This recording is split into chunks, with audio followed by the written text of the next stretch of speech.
Thank you. You as well.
Everybody will start in 5 seconds. Mayor, I'm rebooting the system. If I could ask for a slight delay.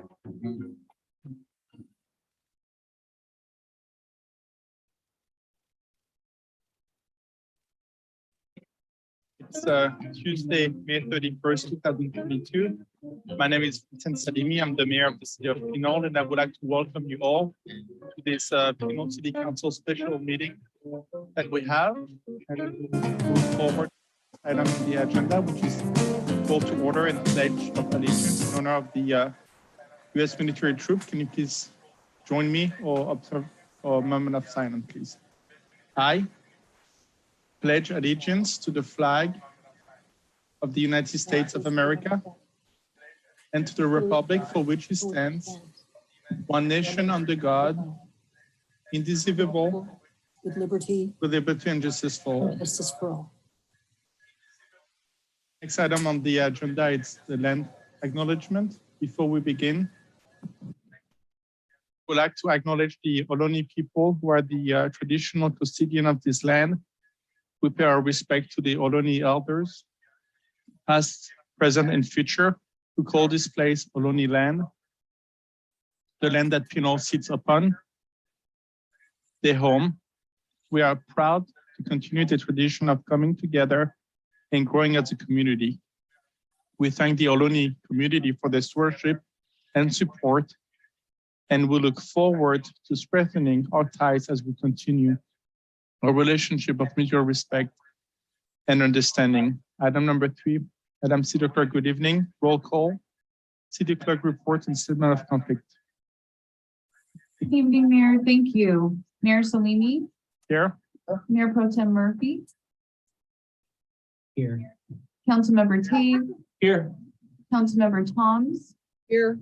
Councilmember Martinez Rubin, Good evening, here.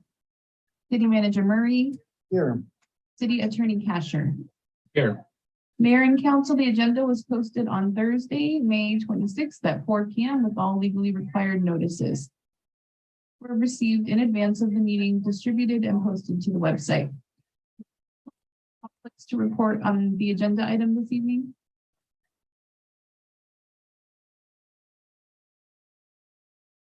Thank you, Madam City Clerk. I will move on to item number 4, which is citizen to be heard. Before we begin, I would like to state that we'll be resuming meeting in person, starting the next regular meeting of June 7th. The June 7 meeting on Tuesday, June 7 will be in-person meeting so that the people can come and express themselves to the City Council in person. Thank you, Madam City Clerk. Do we have anybody as part of citizen to be heard that wish to talk tonight, please? No, Mayor, we do not have any public comments. Okay, just at any moment, if that changes, let me know. Thank you. And then I will close item number 4, which is citizen to be heard, and I will move on to item number 5, which is a workshop item. And tonight we'll be having item 5A, Charter City ballot measure polling results. And the action would be to receive a report from our city manager, Andrew Murray. Mr. City Manager, good evening. Please go ahead. Good evening, everyone. Thanks for your time. As you know, the city has hired a communication firm and a public opinion research firm to conduct some information, specifically a survey of likely voters in the upcoming November 2022 election to get some input on their views of the community, priorities, and perspective regarding potential ballot measure to establish the city of Pinole as a charter city and also enact an increased real property transfer tax. The 2 consulting firms that the city has engaged are the Lou Edwards Group, and Catherine Lou, one of the principals of LEG, is here and will be co-presenting the survey results. We've also hired FM3, and Kurt Balo, one of the principals of FM3, will also be here presenting the survey results and answering other questions. So without any further ado, I'll hand it over to Catherine Lou and Kurt Balo. Thank you very much, City Manager Murray, Mayor and Council, city staff, and members of the public. My name is Catherine, and I am the president and co-founder of the Lou Edwards Group. We are in our, by way of introduction, and to my friend and colleague, Curtis Balo, please feel free to share your screen at any time. By way of introduction, we are proudly in our 25th year of service, providing award-winning lead consulting services to public agencies throughout California, but none are more beloved than those right here in the East Bay, our home base. Robert Dempsey from my team is also here tonight. He has been functioning as the project manager on this account, and he will introduce himself momentarily when he begins the data download. But I couldn't be more thrilled that our frequent collaborator, FM3 Research, and Mr. Curtis Balo and his colleague, Lucia Del Pupo, are also with us this evening. And FM3 Research does hundreds of such surveys for many public agencies on an annual basis. Curtis, if we could advance to the project objectives slide, so I can very well. Hey, Catherine, can I just confirm that everyone can see those slides right now? You should just see the slide, the one slide. Fantastic. Thank you, Curtis. Okay. Our project objectives. Obviously, our team was commissioned to conduct a comprehensive, statistically valid professional study to assist the city in determining current constituent viewpoints on their service priorities, satisfaction, and perspectives on a potential charter measure, RPPT measure.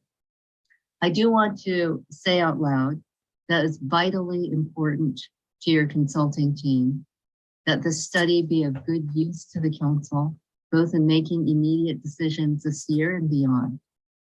As such, we very much labored to provide a balanced and objective study which examines a range of perspectives, and with regard to the ballot measures, a range of perspectives, both informational and critical. To prepare to develop a survey that was uniquely tailorized to the city of Pinole. We reviewed numerous city budget reports, council minutes, previous council meetings, background media clips, and we wish to publicly acknowledge and thank the mayor and council for your time in sitting with us for one-on-one interviews so that we could determine the key items of interest to all of you.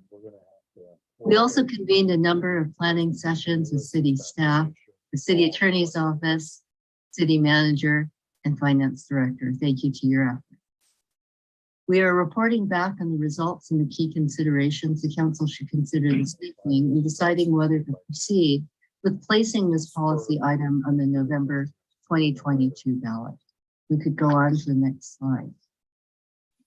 Here I want to do what I call table set, which is to call your attention to certain things that Curtis will be reviewing in significant detail this evening. The first is I want to give a hearty shout out to the mayor and council and city staff.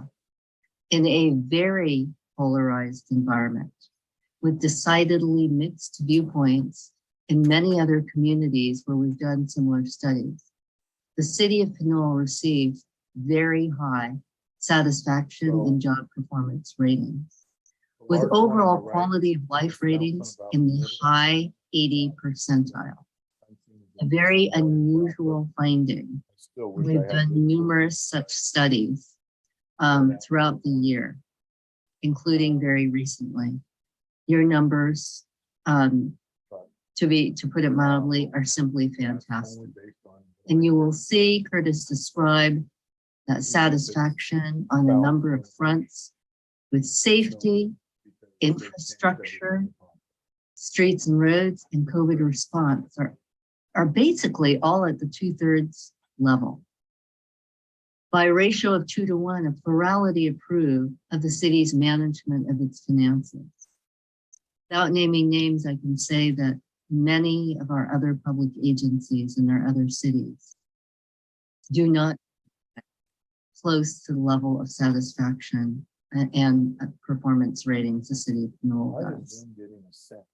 The flip side of the coin, it is very obvious to us that your constituents value the leadership and the direct service delivery that they've been receiving, and other very helpful findings that Curtis will describe in a moment.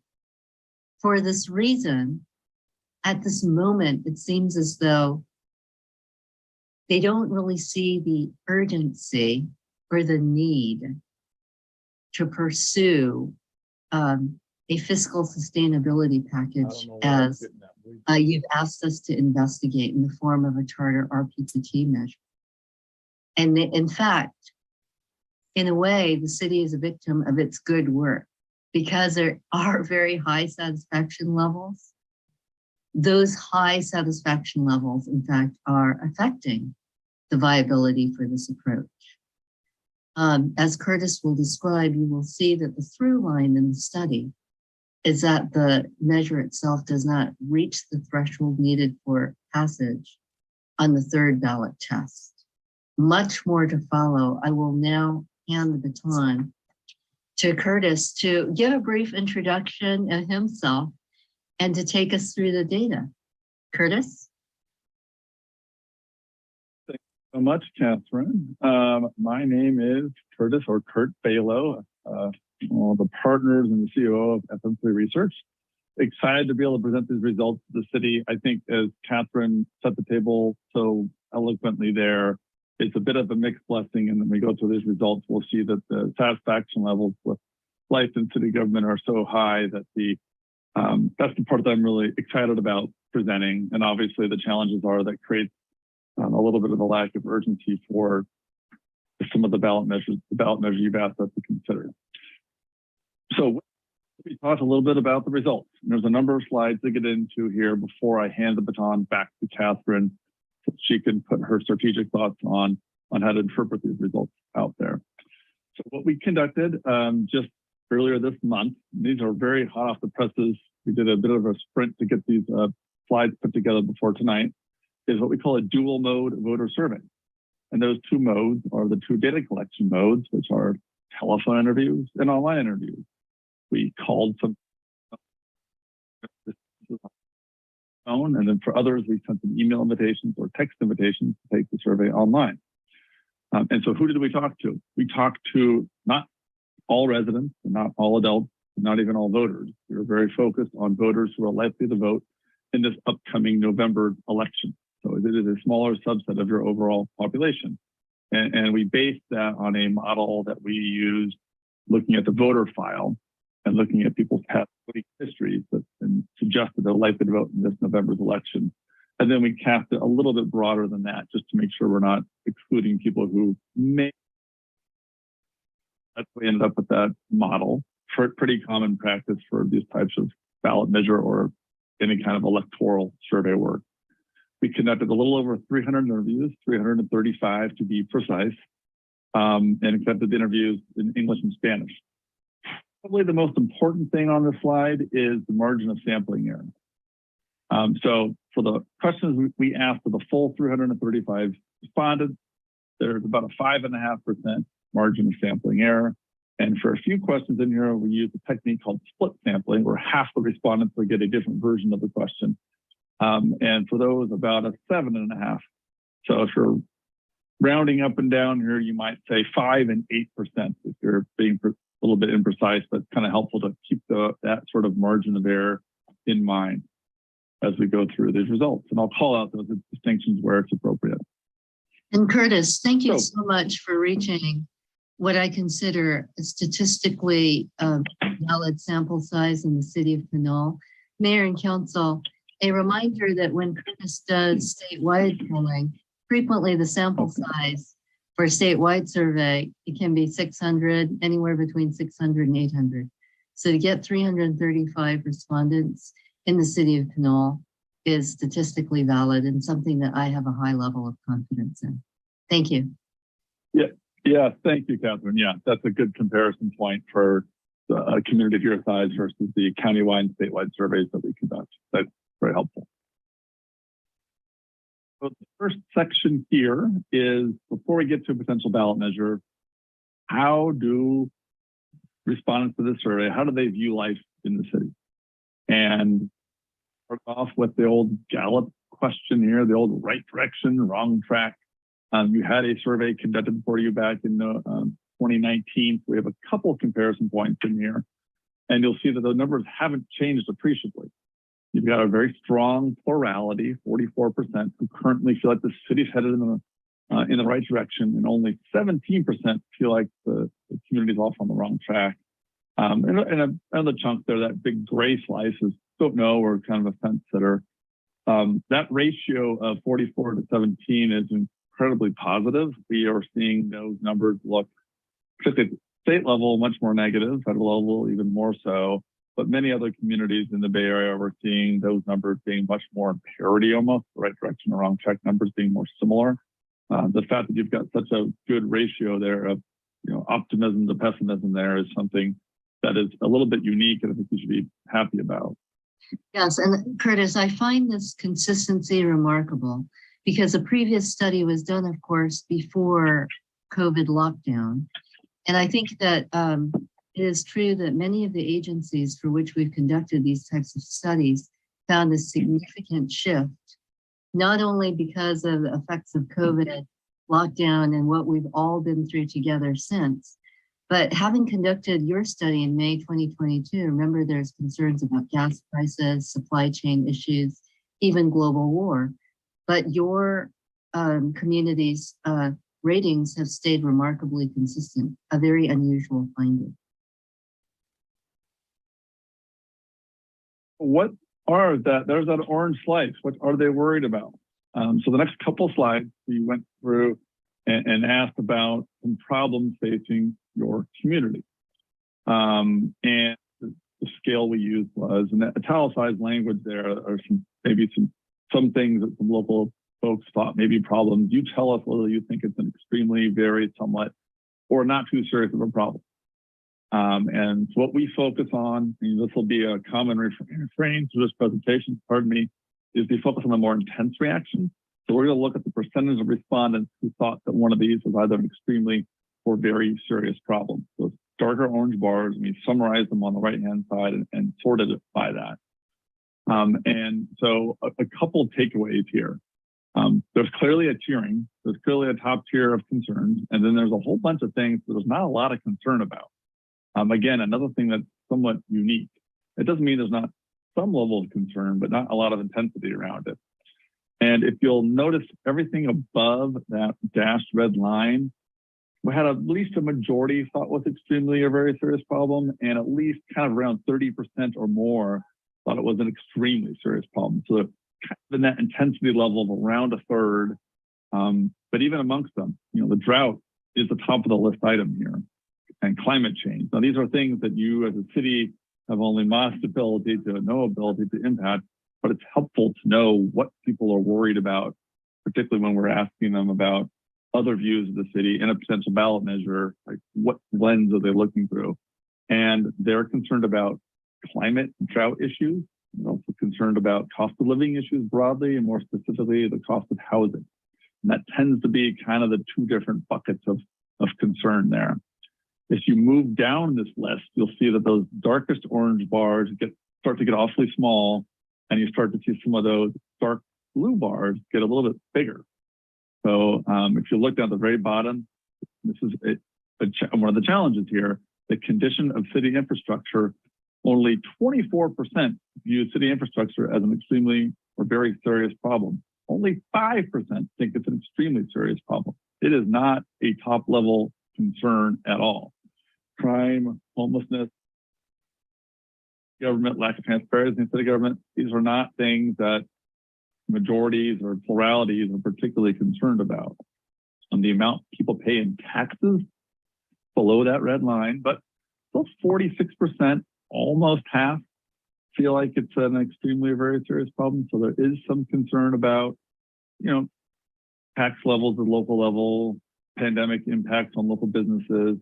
But in terms of the infrastructure, things of that nature, not a lot of hand wringing amongst your electorate. Yes, and if I might, Curtis, it does bear noting that the list that you described was randomized. So there is no, am I correct? There is no order bias in these questions. They appear this way on the printed slide only because we had to rank them to show what the people said, but they were in random order otherwise. And yeah, that's a helpful. Yeah. I was going to say, unless you hear otherwise, that's going to be the case for all these types of questions. Yes, and just a couple of things that I feel are very unique to the city of Pinole. First of all, I found it remarkable that lack of transparency in city government and waste and inefficiency in city government was in the 20 percentiles. We are seeing that in other places skyrocket as people obviously cannot wait until meetings are back in person. And again, it is a very polarized environment. I think it's very positive for the city of Pinole that those two items rank fairly low.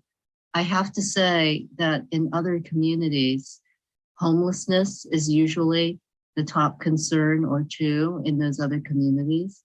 And I did find it interesting that it was lower in the list for your community. But all in all, as Curtis and I described at the start, these results are very interesting. They're very unique to the city of Pinole, and in several instances connotes the trust and confidence that your community has in your leadership.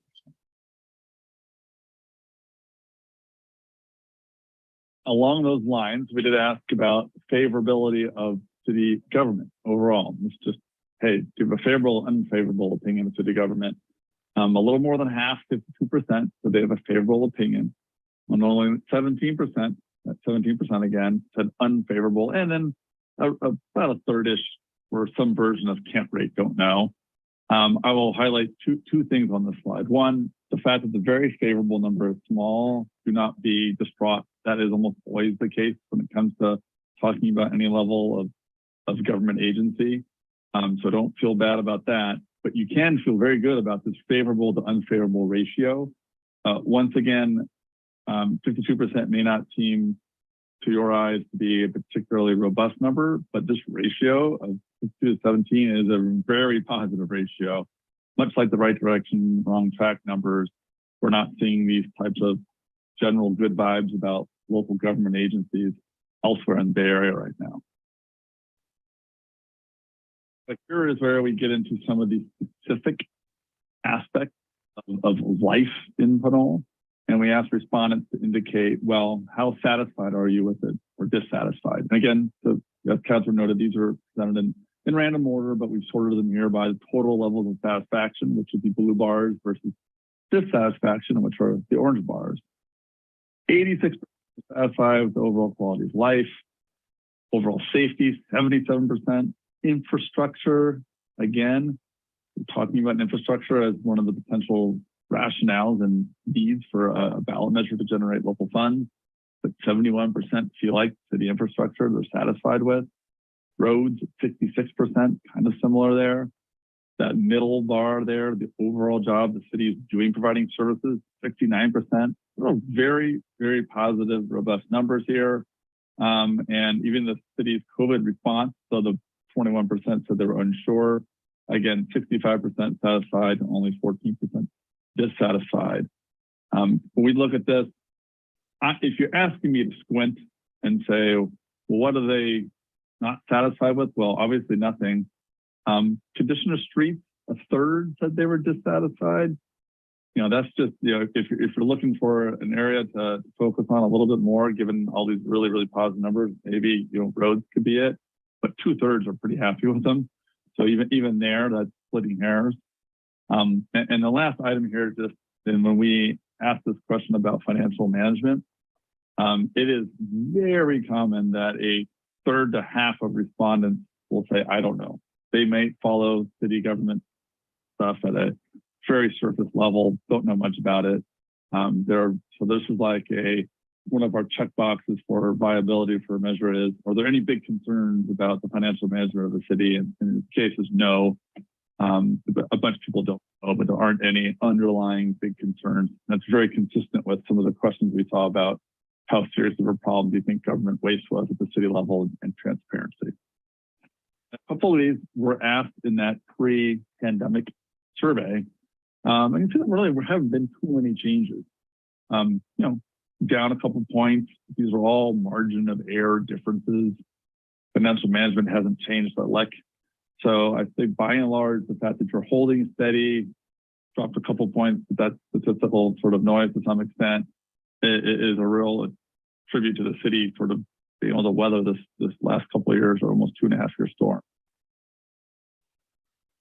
Before we finally get to the ballot measures here, there's some proxy questions that we often ask in surveys, which is, we had two versions of it here. It's italicized language, basically saying, do you think the city needs money for services, broadly speaking, or do you think the city needs additional funds for infrastructure at the city level, more specific?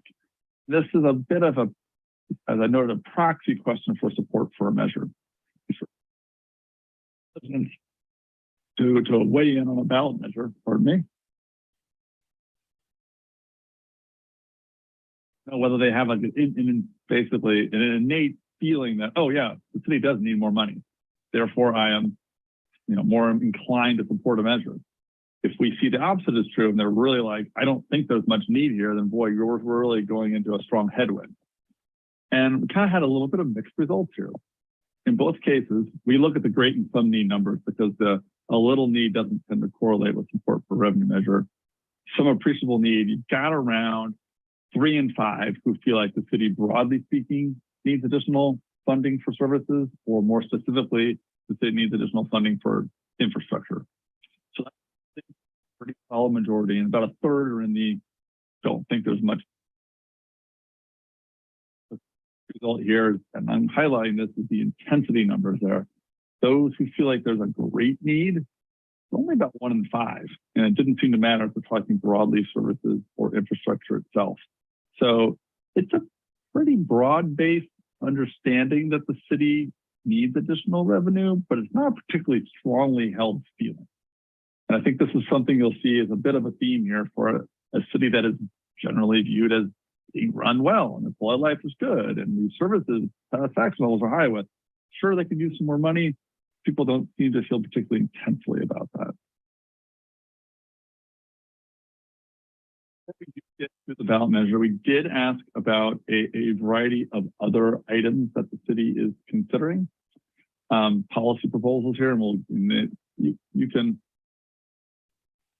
into the ballot measure that we'll talk about momentarily, but there's a little bit of overlap here. So we presented these in random order again, a variety of different things. The staff said that the city, or some people have suggested that yourselves on the council or others, the city may adopt as policies. And so we asked respondents to indicate whether they supported or opposed that policy. Bars are levels of support, or bars levels of opposition. And you'll see that looking through these 5 different items here, there's pretty strong majority support for the first 4. Some sort of participatory budgeting. We didn't define any more detail what that was. This is just sort of high level gut reaction. Improving walkability, adopting climate friendly technology sounds good, and converting the city's fleet to the electric. Majorities, and in some cases, very strong, intense majorities supported those policies. The only one where there was a bit of a divide there, and a pretty even divide, was requiring new housing to only have electrical appliances. That was pretty much split down the middle. All right, let's get back to the actual measure itself. So what we have here is a hypothetical 75 words that could appear on a ballot. This involved a lot of painstaking editing, input from staff, finance, legal, to go over what these 75 words could potentially be. And it is a little bit complicated. It is basically establishing Pinole to charter city for this one specific purpose of enacting an RPTT. So we put that in here. We put what the 0.8% versus a 1.2%, and talked about they would generate a little bit different amounts of money. And then leading up to this, at the beginning, we talked about how the money could potentially be spent. This would be framed as a general purpose measure, general government use, but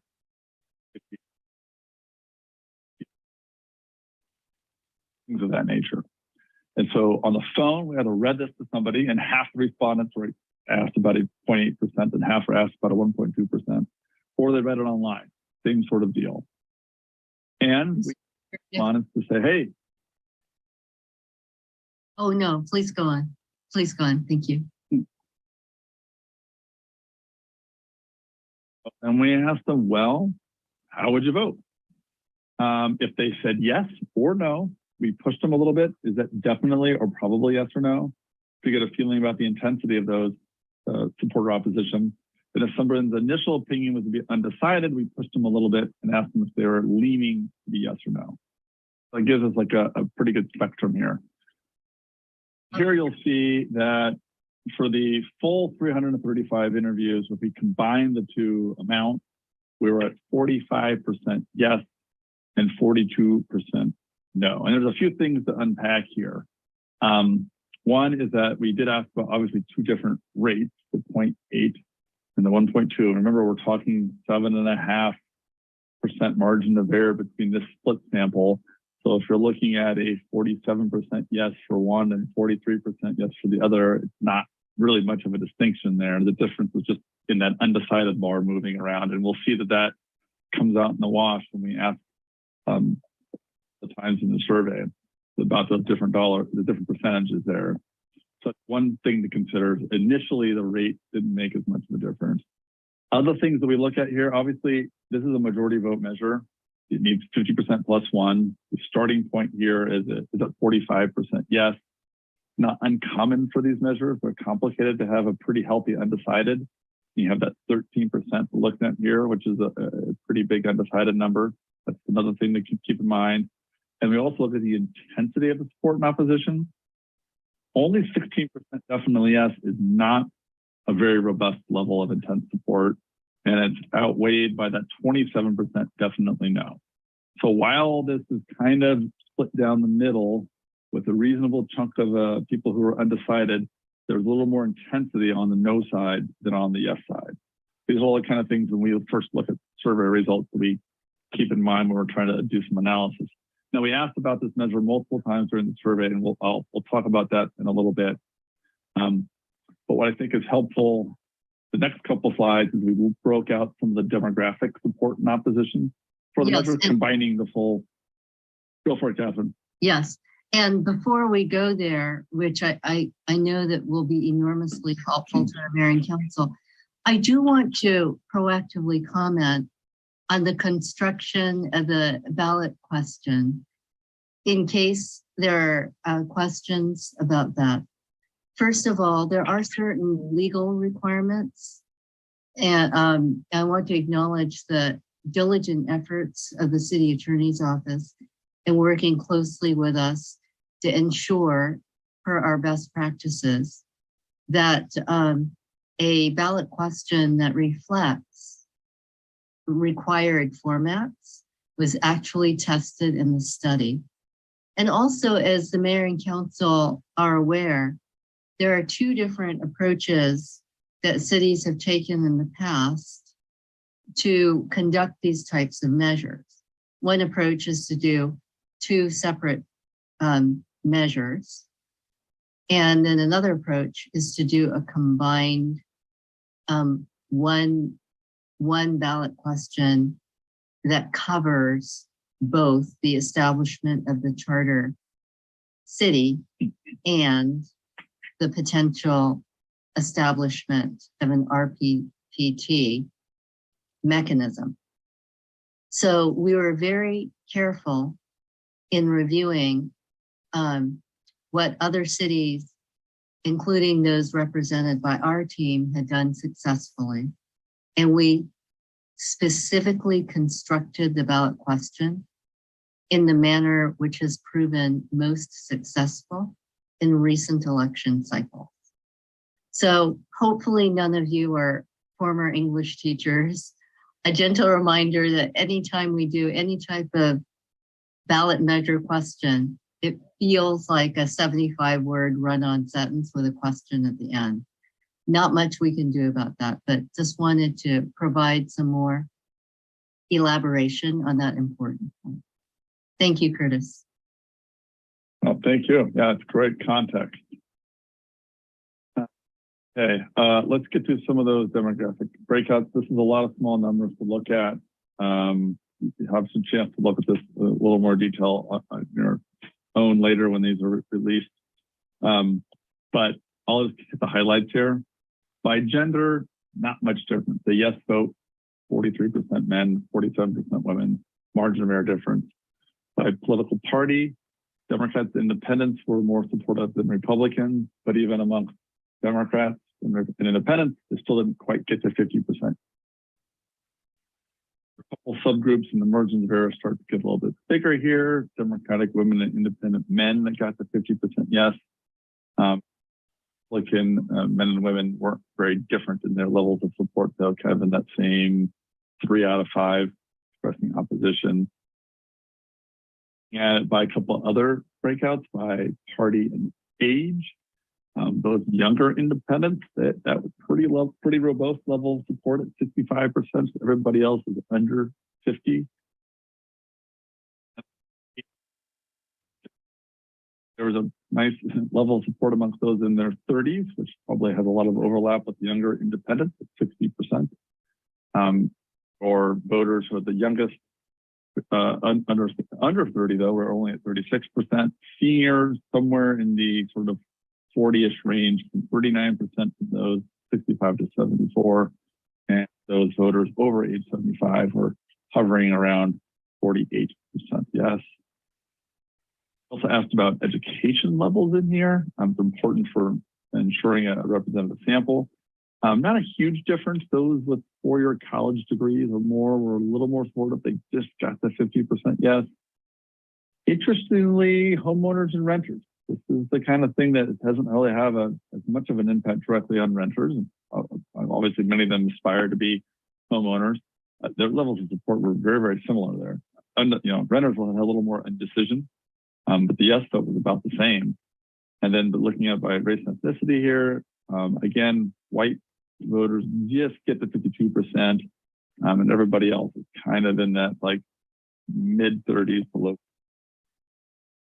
The share of differences is not that dramatic.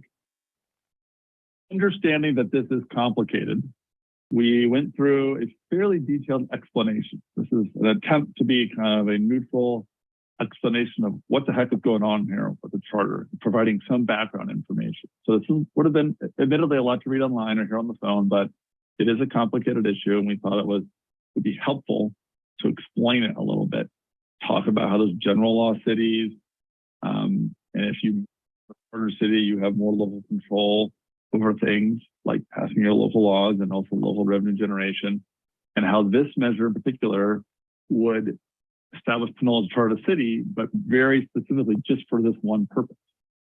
And it would not give the city additional charter powers that other types of charter cities have.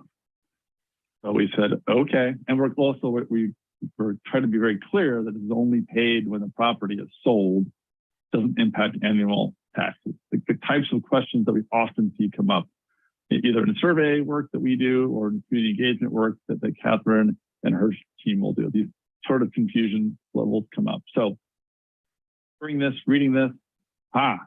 what kind of impact does that have? It didn't really change things a whole lot.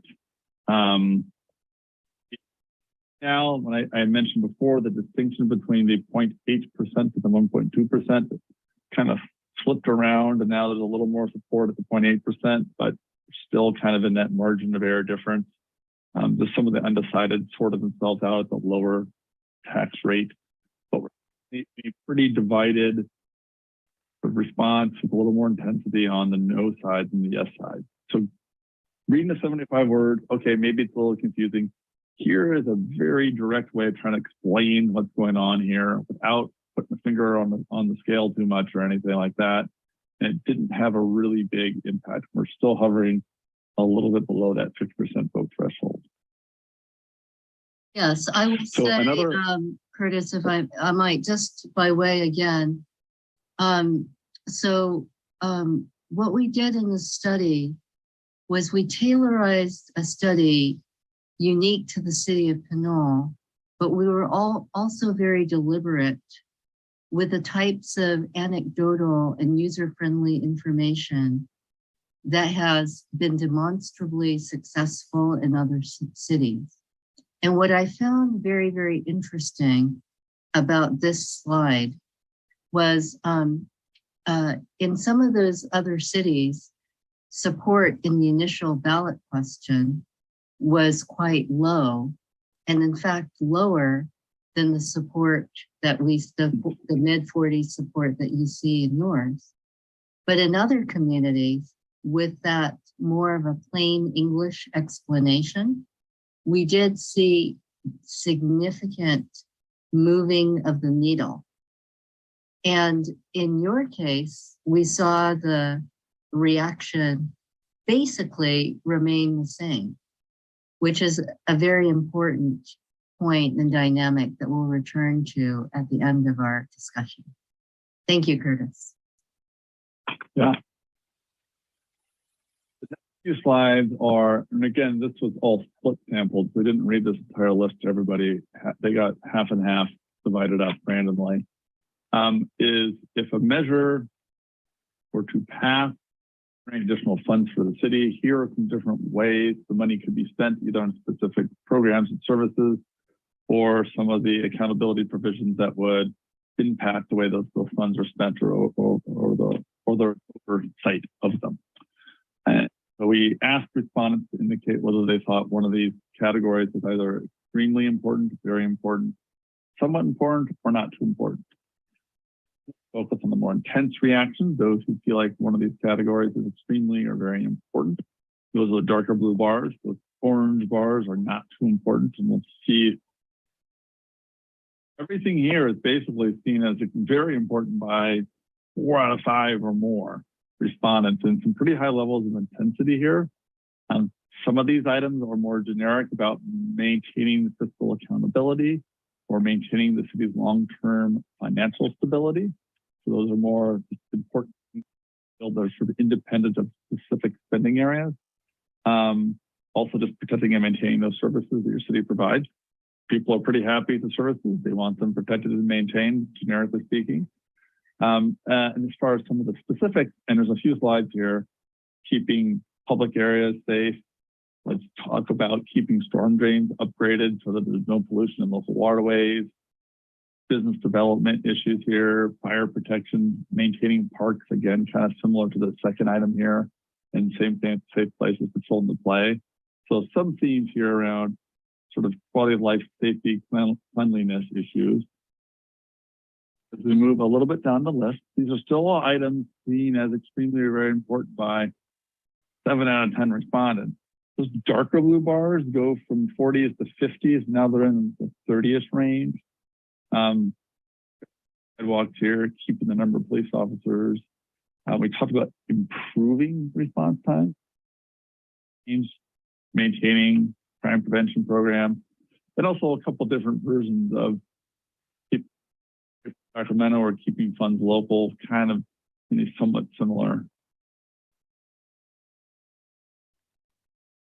As we go a little bit further down this list, we're starting to see the extremely very important numbers, more around the 2/3 threshold. So these are all things where large majorities feel like are extremely very important, but their intensity levels have started to come down. And this is where you start to see more other types of infrastructure items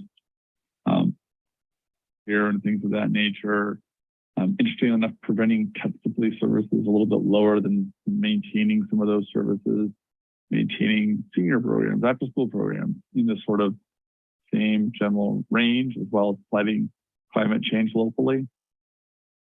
And then finally, we get to the last slide here, and everything above that dashed line, at least half of respondents thought was extremely very important, but those dark blue bars are getting to be in the teens now. So we talked a lot about maintaining parks, keeping them safe and clean, way up the list. Upgrading park facilities, not unimportant, but way down the list in terms of intensity of how people feel that. Same with senior services, further up the list than upgrading the senior center. And this is not us telling the city what we should be prioritizing. This is just us letting you know how the voters who took the survey think about these items here. Below that line, there's only a few items where the orange bars, the not too important numbers, get to around 1 in 5, which is revitalizing Old Town, installing electric vehicle chargers, and using the funds for public. All right, this gets us to the last section here, which is in the course of, we took the survey in May. If you were to put it on a ballot in November, people start voting on it in October now, these days. A lot can happen between now and then, and so it's going to be an exchange of ideas. There's going to be potentially people who write ballot arguments, people talking about it, writing op-eds, calling people, whatever it may be in the community.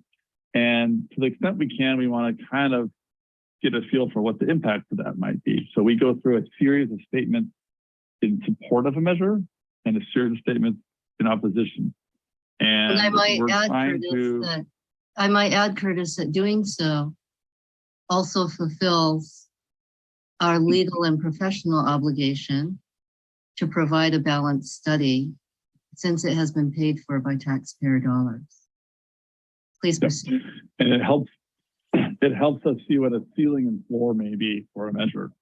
Both sides trying to get a very balanced, as Councilor noted, read on this. So this, I'm not going to read through this, but this is a variety of different supportive statements that we went through here about local control, the types of services that could be impacted, the fact that it's limited in scope, the fact that the city has a $100 million infrastructure need.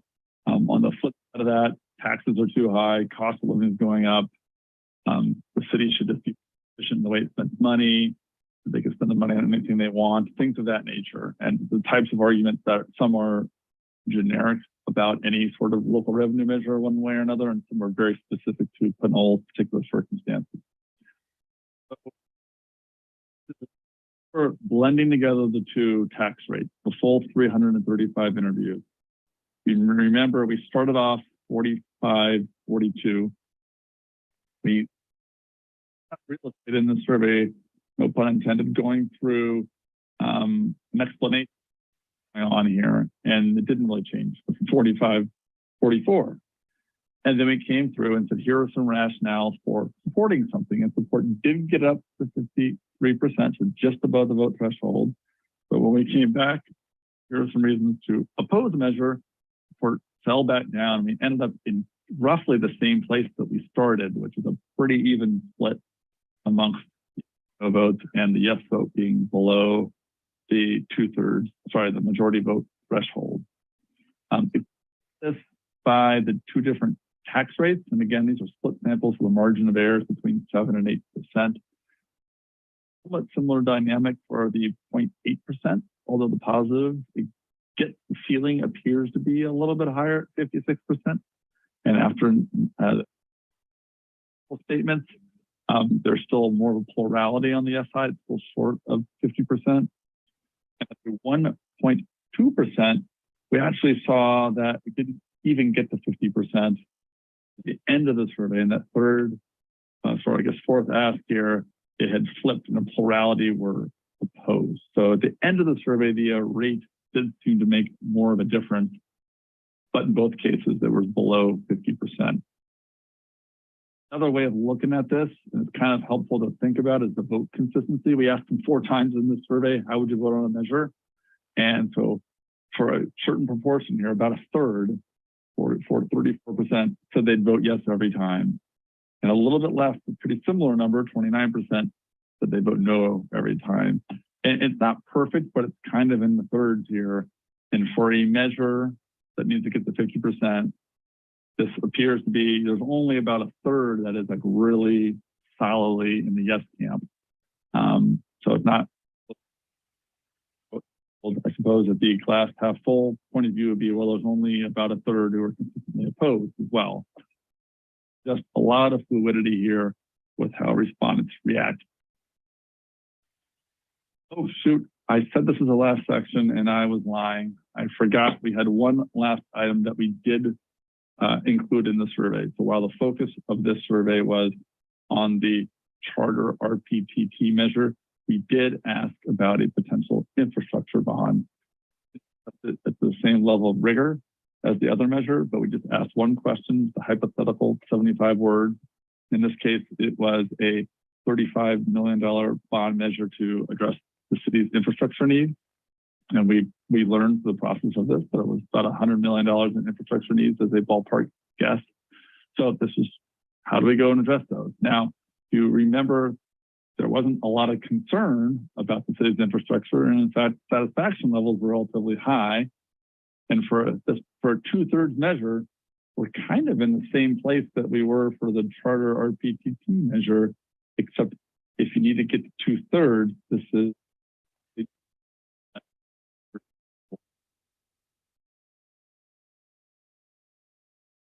to get to, and the yes vote was only at 43%. And Curtis, if I might, I did note what I considered to be the unusual and revealing consistency in results. So first, earlier in your presentation, I noted, oh my goodness, there was a remarkable consistency between the city's 2019 polling results on job performance as there were today.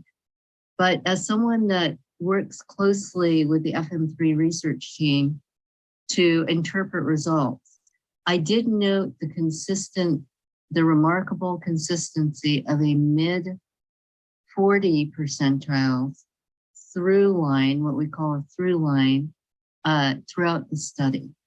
So basically all of the measures tested at various points in the study basically stayed in the mid 40 percentiles, a dynamic or factor that we would respectfully suggest that the mayor and council consider as you deliberate on this matter?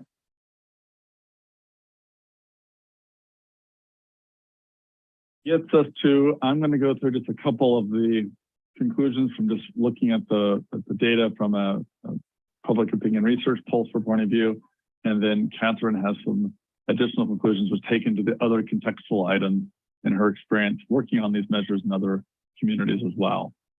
So first is just, hey, people like living in the city. They feel like it's headed in the right direction. They view city government favorably.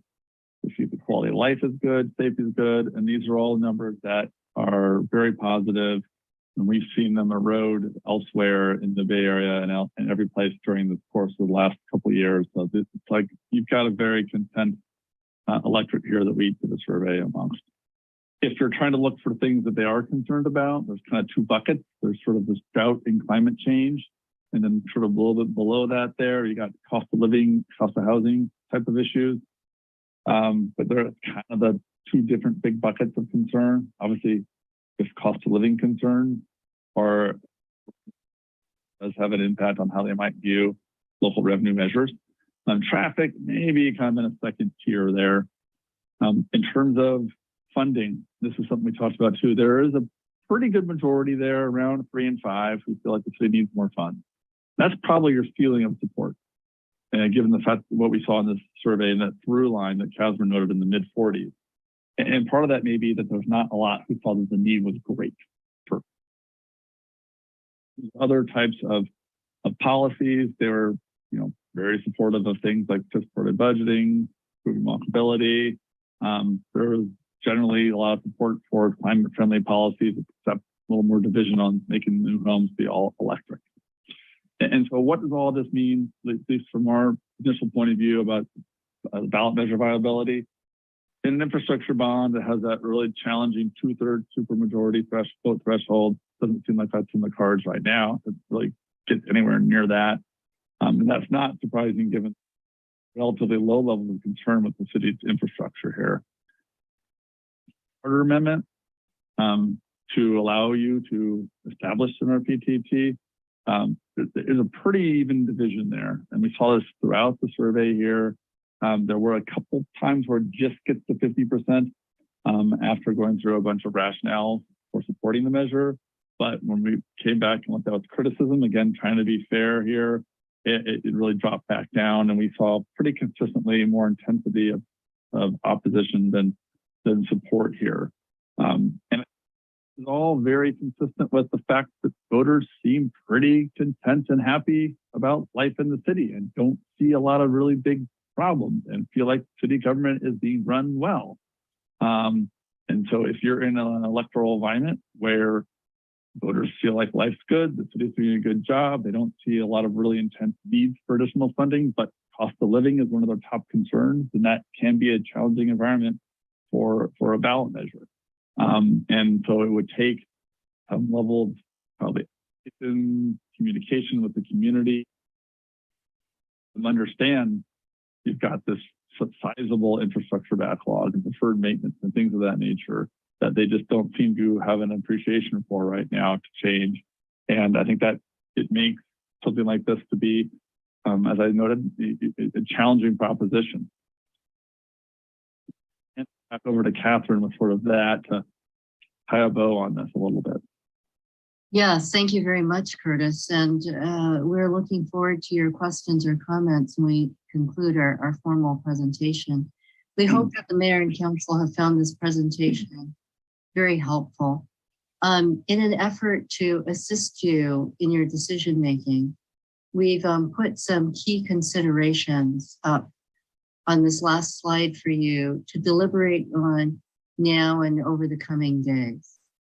So while it is true that some of our successful cities started lower, in some cases in the low 30 percentiles when the city of Pinole's results began at. In those cities, however, their polling did end, e.g. the needle was moved significantly through the course of the study using informational and informational themes and service citations similar to those contained in your study. And I think it is important for the council to be aware of as one of several factors in its decision-making that LEG itself typically does not recommend proceeding unless a city is above the margin of error on the third ballot test. That is just our criteria for advising whether a measure is successful or not. Recognizing, of course, that the decision to proceed or not is within the wise judgment of this council. I do feel that a key consideration, and I do want to be blunt while not speaking specifically and naming the names of our other clients, but our other successful cities did have lower satisfaction ratings. And as compared to Pinole's are very high. And so it is my conclusion, and I have literally spent hours in preparation for the study, and most importantly, following the results of the study, going back through those case studies in our archives. And one of my conclusions is that support in your case doesn't reach the threshold required above the margin of error, precisely because your constituents are so highly satisfied with your performance, which frankly wasn't the case in some of these other cities. You know, they were going through hurt and drama in terms of their quality of life services, which frankly does not exist in the city of Pinole. While the city's tested measure does not meet our criteria for placement on the ballot, should the council wish to proceed, two potential factors that you might want to consider, among others, are: is proceeding at the lowest rate tested of interest to the council, given these results? We recommend proceeding at the higher rate tested, given where we ended in the study. And most importantly, does community, and I dare say, stakeholder or industry consensus exist? So this is a calculus. I can say again without violating confidences, one very successful city that we represented here in the East Bay on these measures, we ended in the 70 percentile in the polling. Got on election day, which was still a good win, was essentially 57% support. So yes, we were able to enact the measure with cushion. And I might say in that particular city, they started in the low 30 percentiles at the start of their study and ended in the 70s. We actually got 57, support in the high 50 percentiles. But as you can see by my anecdote, there was erosion, significant erosion from industry-sponsored opposition. Again, another perhaps hopeful factor, one of many for the city to consider. With that, Kurt, perhaps, should we go off screen share so we can see more faces, or go to Mayor and Council and City Manager? Okay, thank you very much. Thank you for your presentation. I will take it over from that, and then I will just summarize everything just to make sure. We'll go and the council would ask you some questions, and then I would get back to the public, and then I would turn it back to the City Council for comments. But just to make sure, thank you for the presentation, just to make sure those two questions that you're gonna be asking to the city council and ask us to decide is, do we want to proceed with 0.8% or with 1.2% if we were to move forward? And the other question, what was the other question that you want us to provide you, please? Can you please Yes, restate that? Yes. The other question has to do with, in your wise judgments, Mayor and Council, the calculus for the potential for opposition on this measure, given where you ended in the study and the fact that erosion is to be expected, even if no residents themselves were to express opposition, is it foreseeable that there could be opposition from stakeholders or industry representatives on this measure? And I was merely stating, without giving an opinion, it is always important to consider these factors as well. Okay, thank you. Can you please restate that question in a shorter sentence? Just that the council understand exactly, Mr. City Manager, can you please restate that question that Yes. Mrs. Liu is asking, please? In a shorter question. Yes, the question is, does community or stakeholder consensus exist in order to proceed? Thank you.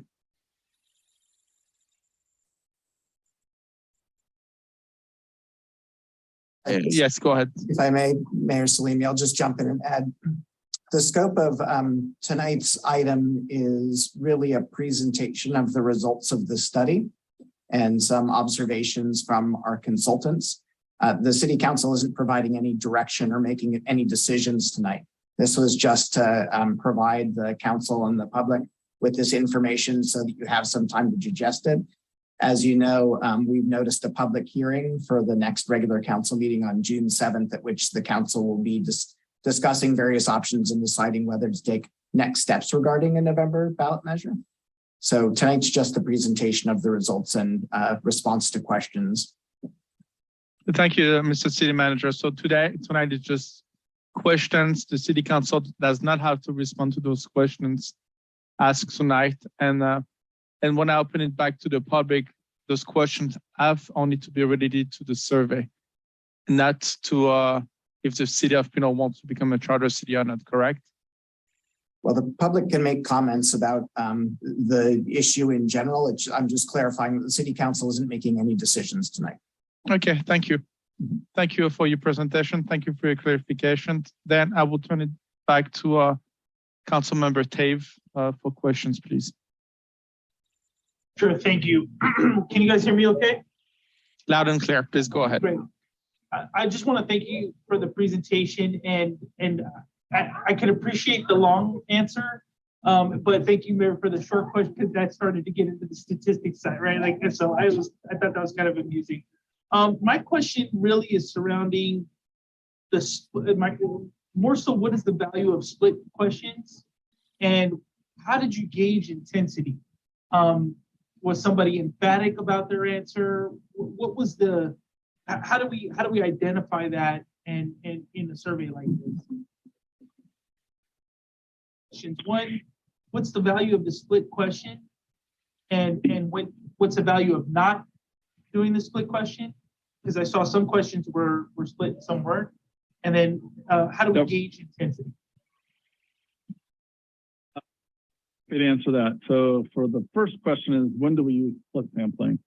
There's two, maybe more than two, but a few reasons why we do that.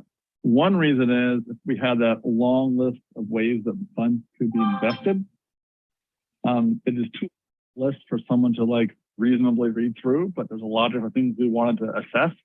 And so to basically squeeze more stuff into a survey, we sometimes split sample those we call battery questions, all the items in there. We split sample those. So instead of asking somebody 25, 30 things, we're asking them, 12 to 15 items. And that makes it more digestible. Let's just get more questions in there.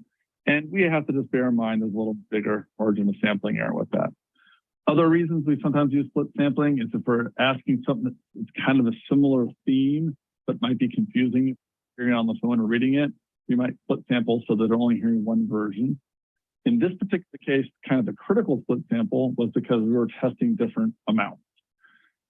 if you ask somebody in a what tax rate they would they prefer or not, and you give them three choices, there's a little bit of what we call sort of the Goldilocks tendency to pick the middle one. And so we often start off with the higher. If we're going to do anything, we start with the higher amount and then go down.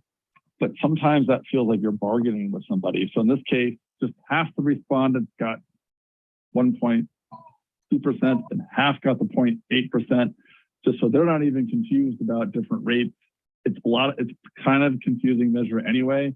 And we just want to see if there was an appreciable difference between those two rates and how half the respondents responded to them. There wasn't much. At the end of the survey, as Catherine noted, there was a little bit of a difference in the ceiling, but it was pretty around the edges, frankly.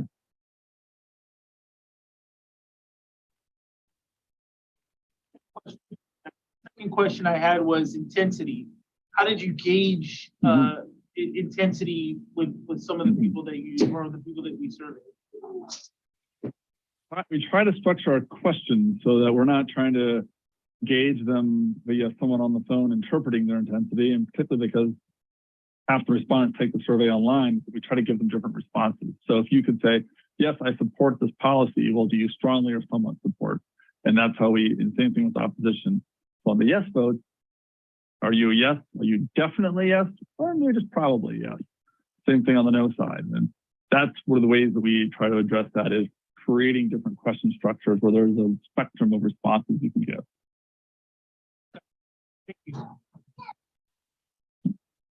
Thank you, Councilmember Tev. Do you have any other questions, sir? Yes, but in the interest of time, I'll go ahead and hold. Okay, thank you. Councilmember Thomas, please. Yes, this was a lot of good information to kind of get the pulse of the community. And I'm wondering if we can post the slides on the website so that the public can take a closer look, and also send it out so that council members can also study it more. Yes, and that's has been our practice, Councilmember Thomas. The presentation will be posted to the city website where the agendas are posted following tonight's meeting, and so we can certainly forward the slide set to the council members as well. Great, thank you. Thank you, Councilmember Thomas. Any other questions? No, okay. Thank you. Mayor Pro Tem Murphy, please go ahead. Sure. Thank you so much, Ms. Liu, and also Mr. Below, for your presentation. I definitely found it very helpful to kind of get the pulse of the community on issues that came up. I didn't expect to learn so much and have some data points, so I'm looking forward to having kind of access to some of that information for some of the other work we're doing. But in terms of this charter city ballot measure, I had a couple questions with regards to some of the evidence of other cities. Ms. Liu, you referenced some of your more successful cities. I know you probably, just to protect them, can't say, but I was just wondering about public education. Personally worked on a number of ballot initiatives, so I know that sometimes something that can come on a phone call doesn't always correlate to what someone votes on come November, come June. I'm wondering how you see public education as a part of the changing come November. Thank you. That is an excellent question. And it is certainly true that public education is always very helpful. And I might add, the city's factual information about its vision, its service delivery, the policy reasons, should you choose to proceed, why this measure is being placed on the ballot, are extremely meaningful and credible. And I would say more credible than forms of political speech that the city itself cannot engage in. However, we are asked frequently, our firm does have a 95% enactment rate. for its measures. And we are frequently asked how it is that we have that rate. We do tend to view survey results as a very solid indicator of what a likely outcome would be. And hence, that is why I respectfully suggested that the calculus of risk and opportunity be one of several considered by the council. If it was true, as some of our cities have experienced, a fortunate happenstance where there is more or less good community consensus, and in fact, little significant opposition to a measure, the public education in that instance would be far more effective and compelling. However, in a food fight with credible city and a well-funded opposition, we will see erosion. And so I think that the urgency of, my goodness, my city is on the ropes and we really have these dire circumstances, and I call 911 and no one comes right away. And those instances is far more urgent for the constituent to respond. Here, I think that there's so much good news in the study, but the good news also affects our ability to be successful should a real debate that is rigorous be conducted on this measure. Things I wanted to mention, I think all the data is mixing and I haven't seen the presentation. So one of your slide references a need to, I think, promote fiscal accountability. Is that?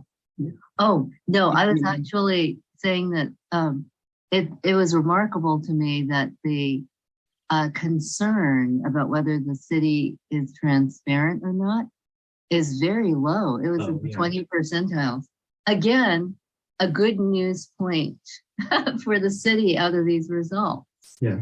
There is a level of trust that frankly, we have not seen in many of our other communities. And no matter what the mayor and council's decision is, we hope that you will find these results encouraging as you continue to do your good work moving forward on a variety of fronts. Is encouraging to hear. I wanted to, what I was referencing was the slides aren't in front of me, and I would love for you to go back a couple if possible, but one of the slides talked about what would be a good need or what would be great needs. Oh yes, Kurt, should we return to that slide? Yeah. I think he may be referencing. Yeah, I'm happy to. Mayor, I think you're controlling. Is it okay if I share my screen again? Yes, please go ahead. If we can provide access to the share screen.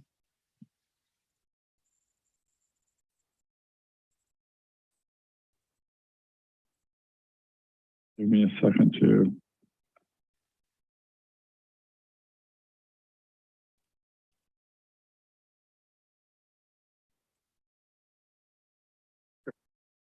I believe this is the slide you're referencing.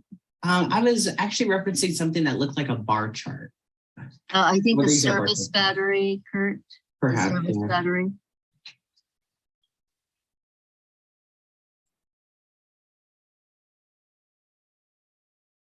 The service battery. It would be so much easier to reference. I think it might be slide 22, Kurt.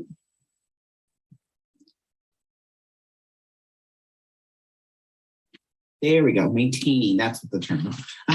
Gotcha. So what does this? Thank you. This was the slide. So this one mentions that maintaining fiscal accountability is one of the most important issues. Yes. What does this mean to the person who responded? I know what this means to me, but I'm just wondering, was it asked to say like one of this option and that was kind of the top option, or is this kind of something that came from anecdotal? No, all these options were presented as written here, either on the phone, someone said maintaining parks, or someone read maintaining parks, how important do you think it is? And then they ordered the responses because they were presented in random order. In this case, split sample as well. I think one of the takeaways is if you have a city that is perceived as well run, people really want to keep it on, right? Like, Yeah. if they don't have any concerns about the finances, the way they're being managed, let's just keep those things going. And that seems to be a pretty constant theme here, is a lot of these top items around maintaining, like maintaining parks is in this first slide. Upgrading the parks was much further down the list because they don't perceive problems with those levels of infrastructure either. Just my last question. I wanted to mention something that I know some residents before had mentioned to us, and this was actually partially education to me, but there is an organization called the National Civic League that really is referencing ways for city governments to kind of professionalize and advance civic engagement. One of their resources included conversation around how charter cities help define work around ethics and even encourage cities to do more to kind of keep people, keep their local leaders efficient, or excuse me, effective, efficient, but also accountable. I didn't in any of the questions, was that direction taken, or was that kind of questions you have? I feel like we had a vague conversation about it as a council. I thought we gave direction around it. I can respond to that. So there was a council meeting where we specifically talked about other items that the city council might like to see included in a poll. And there were a few items that the city council requested, and I was a member of the public that also suggested others. And we presented that information to the FM3 and LEG teams. Where we left that council meeting was that we all understood that the consultants needed to make the ultimate decision about which of those questions were going to be included, because there were the length of the survey was consideration, as well as how the different issues mesh together. So I'm trying to remember offhand which of those policy matters. I think the electrification of city buildings might have been one of those, but I need to refresh my memory. So the consultants, among the many different themes and possible questions that could be included in the survey, were presented with those items, as well as what they learned from their own research on issues of importance to the city and city council members through those one-on-one discussions. So if it's possible, if you have a specific question, so there might have been discussion about an ethics board that was not didn't end up being in the questionnaire. And I think that's because LEG and FM3 thought that it was crowded out by other matters. Yes, and we did labor, as you might imagine, the great feedback that we received from the council to insert it in as many places as possible without having a 30-minute survey, which is basically where we started. We took a machete to the draft and whacked it down and did the split sampling. But we also found some, while not precisely these phrases, not using the ethics board specifically, we did feel that a theme that had been highly successful in some of our other charter cities was captured a bit in the anecdotal description that was on slide 20, where we pointed out that cities in California, that many of them are organized under general laws, while others are governed by charters specifically adopted by local voters, which is more of a, if you will, a voter constitution. And giving a city more local control over its own municipal affairs, including the form of government, election procedures, processes for passing local laws, and control over local revenue generation. So while it wasn't actually testing an ethics board, it did evaluate, in our judgment, the spirit of the reason why some cities choose to become charter cities, which is to place more control in the hands of their voters and the local community. Thank you. Thanks a lot again for your presentation as well. Thank you. You're welcome. We so hope that this is helpful to the mayor and council on a variety of levels. Yeah, yes, it is. And I will turn it now to Councilmember Martinez-Uben, please, for our questions. Thank you. Well, I have more comments and questions. Comment is thank you. Thank you for having the representative samples that you did, for having a balanced presentation of the issues, and for explanation of what it means to get the results that you did.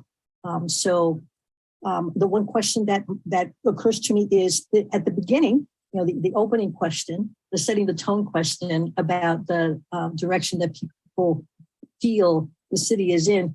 I wondered if there was more to that, or if it was an open, just let's see the sense, the gut feeling reaction. Because I do wonder what people believe is the direction, if at all. Yeah, it's a little bit more of a warm-up question, frankly. We didn't dig into that too much. People are used to that question. It's a good one to have early in the survey. It kind of gets them into the cadence of answering the question. So we didn't push further on that. It feels so. Sorry about that, but you got to economize the questions here a little bit. Thank you. Any other questions, Councilmember Martinez-Uben?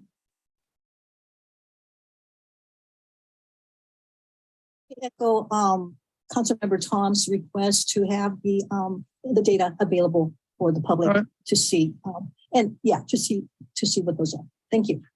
Thank you, Councilmember Martinez-Uben. I have a few questions. Very good presentation, by the way. I'm very happy to have you here. How long did you spend per each person? How long did it take an average per person to serve interview? About 20 minutes. About a 20-minute survey. Why did you choose 0.8%? And why did you choose 0.8% and why 1.2%? Knowing, and also, okay, go ahead. Those numbers were, provided to us with conversations amongst, staff and consulting team. I don't know exactly where the specific numbers came from, but there was a dialogue about trying to find a sort of a higher number and a lower number of the tests in the survey to give a range of responses. And so I think those largely came from staff direction on sort of the numbers that they sort of looking at and how much money they generated to make them worth the time and effort. And you know that when it comes to real estate transfer tax, that are not in percentages, but they are $8 per $1,000, and that will be in that case 8.8% will be $8 for every $1,000, and 1.2% will be $12 for every $1,000. Yep. So this is, and people quite don't understand this is the same numbers, but they don't always understand it. And so 0.8% for the charter cities, or 1.2% for the charter cities. But when it came to the same question related to the bond, I believe it was 0.7%. There was not consistency between those numbers. For the bond was just 0.7%. And those numbers were provided to you by the city staff, correct? Financial numbers were. Hey, Catherine, go ahead. Yes, the range of costs were discussed between the consultants and city staff.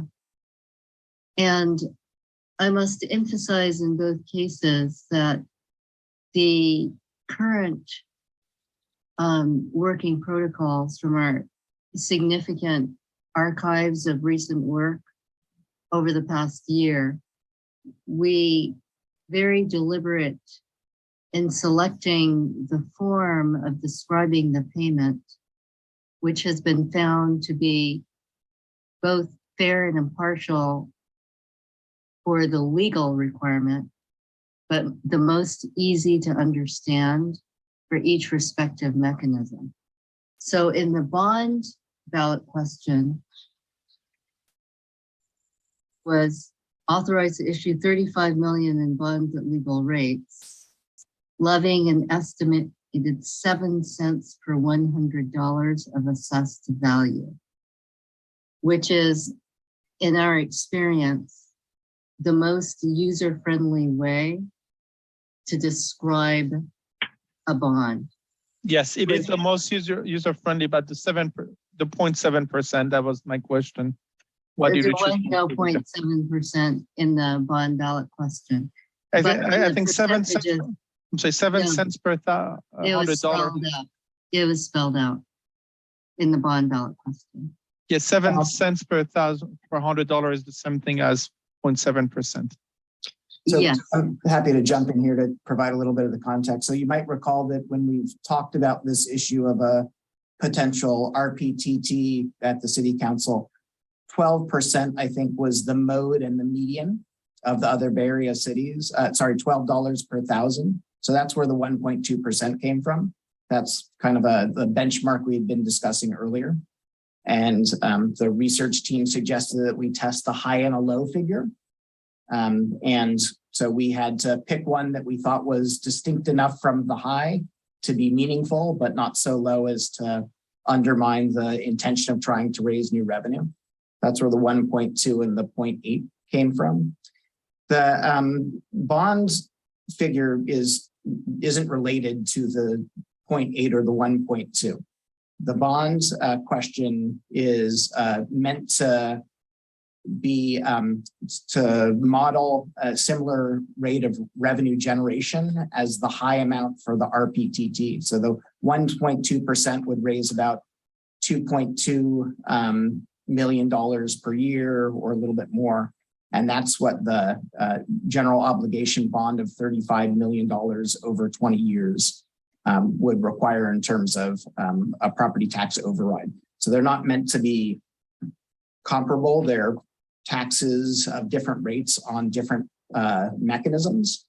So a general obligation bond is an override on your property tax. It's like an addition to your regular property tax. It's on your assessed valuation. And it's an annual amount as opposed to a one-time. So there's not, they're not supposed to be apples to apples. They're two quite separate concepts. Thank you. My next question is related to the first time you asked the question at 0.8%. The favorable number was lower than when you asked the first time the question at 1.2%. If you can share that slide again. The first time you asked the question, if the people were favorable at the real estate transfer tax at 0.8%, the number that came out was lower than 1.2%.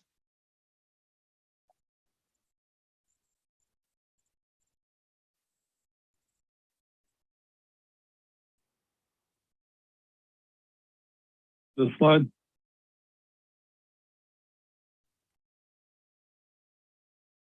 You asked the question at 0.8%, and the numbers initially was lower than, yes, that's here it is, thank you. If you were to look at that slide, if you were to look at 0.8% at 1.5 million, the total yeses is 43%. However, at 1.2 million is 47%. I'm just curious, why would people be more in favor of voting for more money to be taxed on? I mean, if the logic were, okay, I'm in favor of spending that much money, why would it be more in favor of paying 2.2 million and less favorable of paying 1.5 million? Why do they want to be at 1.2% as opposed to 0.8%? I think it's important a couple of things to keep in mind here is that people were not asked about both amounts. They were asked about one or the other. So they were not asked to compare 0.8 and 1.2.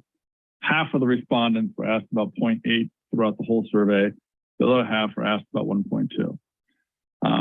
They were not comparing because if you're asked to, well, you get the same benefits for a cheaper amount, you would pick the cheaper amount. I think that's your point, Yes. and it makes a lot of sense. And I think the other thing is the margin of error between these split samples is somewhere between 7 and 8%. So look at this, I'm looking at 43 and 42.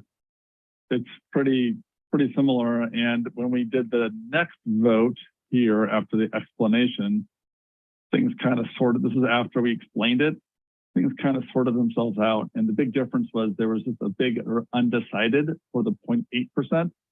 And they kind of got off the fence when we gave them the explanation.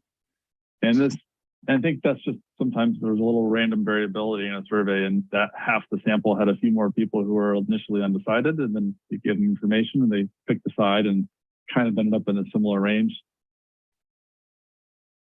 Okay, that makes sense. And my last question is related to you had a slide where you described that $100 million need of the city. Can you go to that slide? I think you have a slide that explained that $100 million need that the city has towards Yes. Yeah, if you don't mind going there. Thank you. Perfect. That will help the city $100 million infrastructure needs, and will help maintain Pinole's quality of life.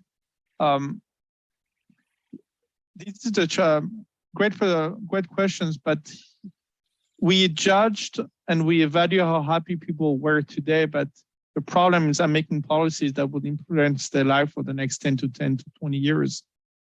And I know they are happy now, but the question that the city council will have to face today is how can I maintain it? And how can I provide the same quality of service for the next 5 to 10, 20 years? And this is the question this is what we're asking today to the city council. And the problem with the roads and the infrastructure is that the cost is exponential. That means that the longer I wait to fix something, the more money is going to cost me. So if somebody is happy with having an iPhone, I don't know, I don't want to say anything, but if somebody is happy with a car that is 5 years old today, and I've asked them, hey, do you want to change your car in 5 years? They're going to say no, because I'm happy today.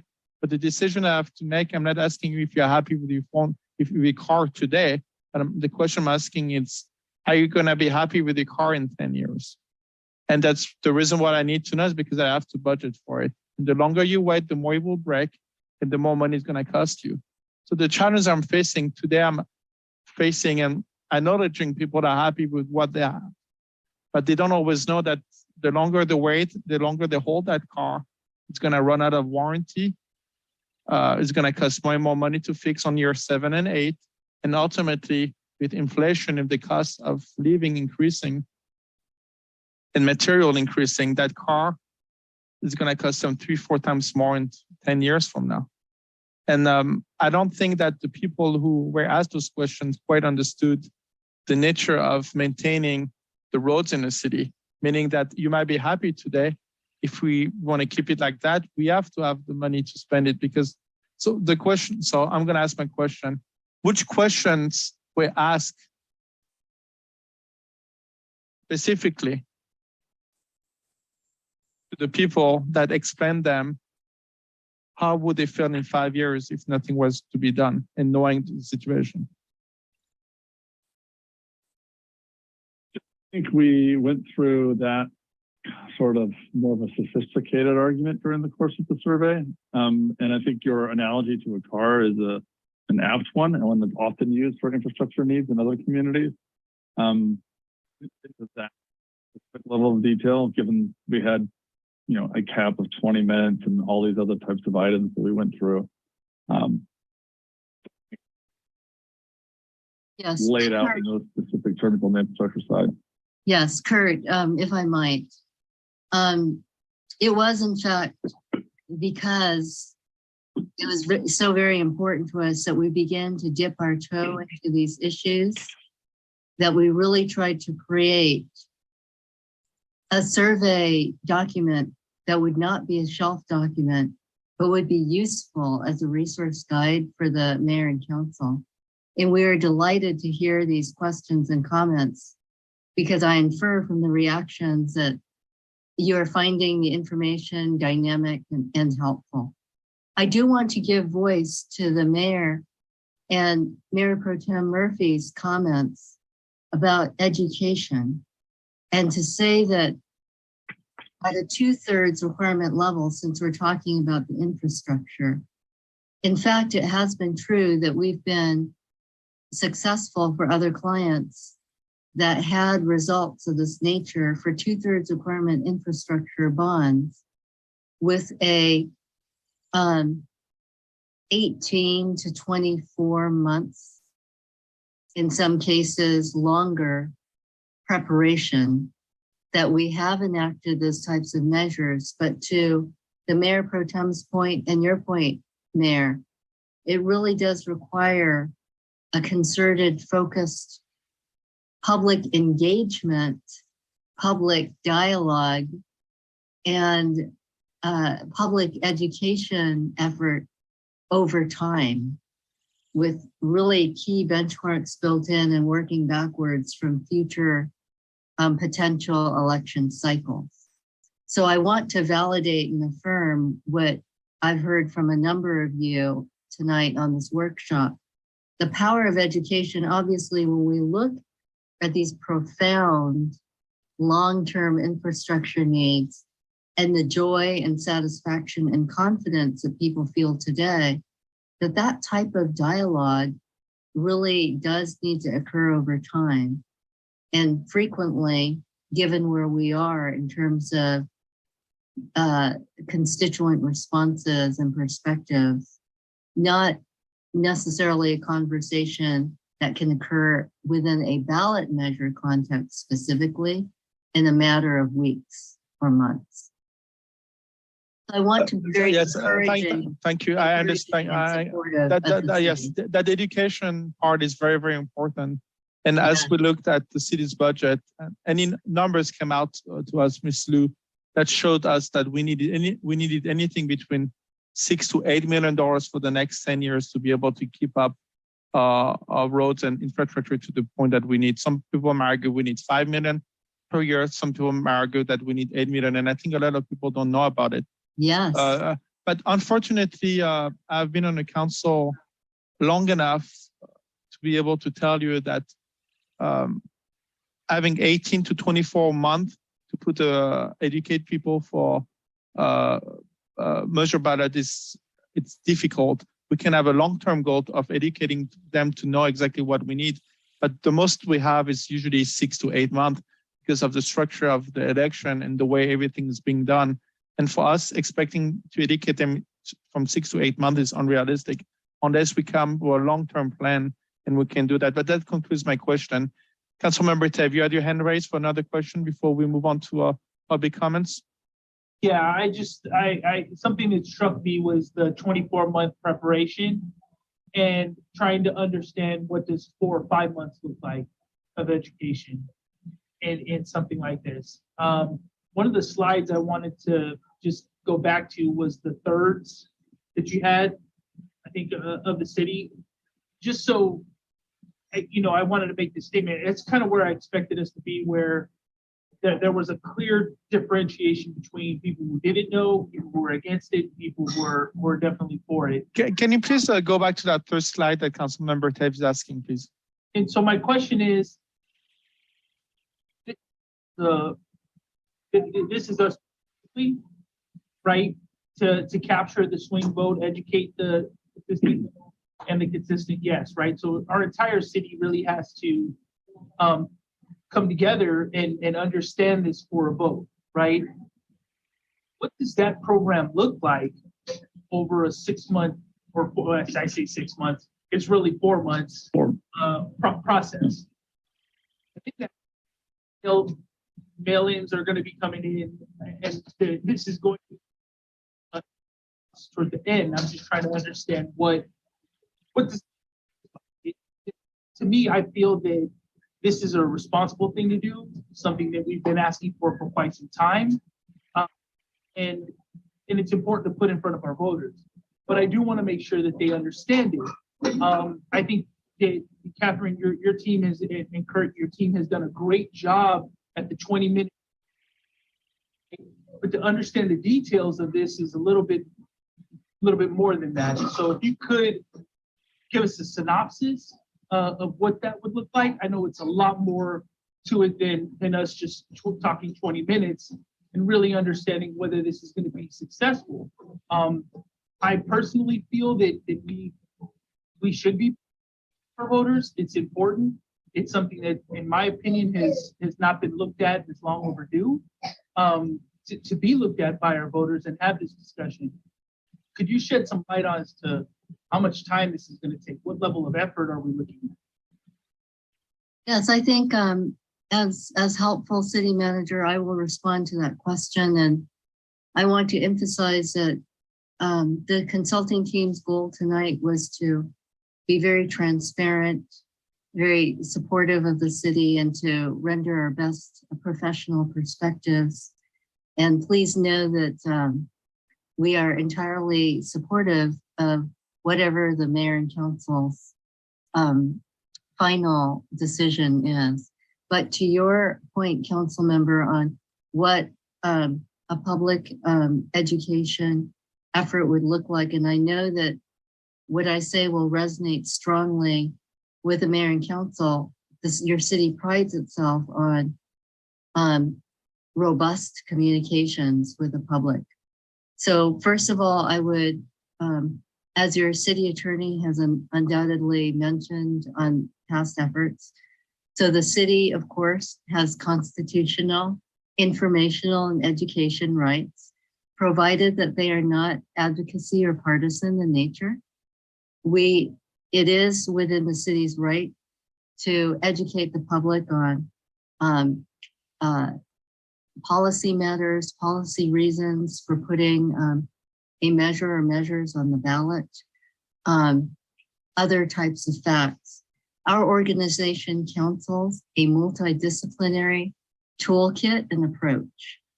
So if the council were to act to place this measure on the ballot, we would develop a communications toolkit with user-friendly information in it. Everything from frequently asked questions, website information, engagement tools so people could ask questions and the city could respond, speakers, bureau engagement, whether it is online through Zooms or for those organizations that are meeting in person. We would encourage, and again, the content to our best practices of the toolkit, any toolkit item, whether it's website copy content, speakers, presentations, engagement tools, is subject to the independent review and approval of your city attorney so that they can conclude, as we recommend, that the content is permissible. It also includes, and I know that this is a favored form of communications with some members of city leadership. Paid digital communications is something that we counsel our cities to utilize as well, along with, if you will, old school US postal mailings. So we try to touch people across the platforms that they utilize, whether it's online digital platforms or through, if you will, mailed or emailed information. And in order to keep the communications permissible, they do not have the look and feel. They do, if you will, look more government and are more factual in nature. And so to protect the city and to ensure that we are providing permissible content. We usually excerpt from official documents, e.g. if you'd like to share some of the budget challenges, we would go back to budget policy documents and reference as discussed in this budget report on its date, the city is facing, blah, blah, blah. We frequently do cite the survey, the recent survey results. Here's what some of your neighbors said are important to you. This is the reason why the city is proceeding at this time. Please make an informed decision before you vote. In order for the communications to be permissible, they are framed within the context of providing municipal election information. And as such, it would be our obligation to also share other things that may be on the ballot at the time, the chance to make a decision on city council members and other things that may be on your local municipal election ballot. But there is a robust saturation of information that does typically include citation of the measure letter. And I don't know if our city attorney's office would like to comment as well.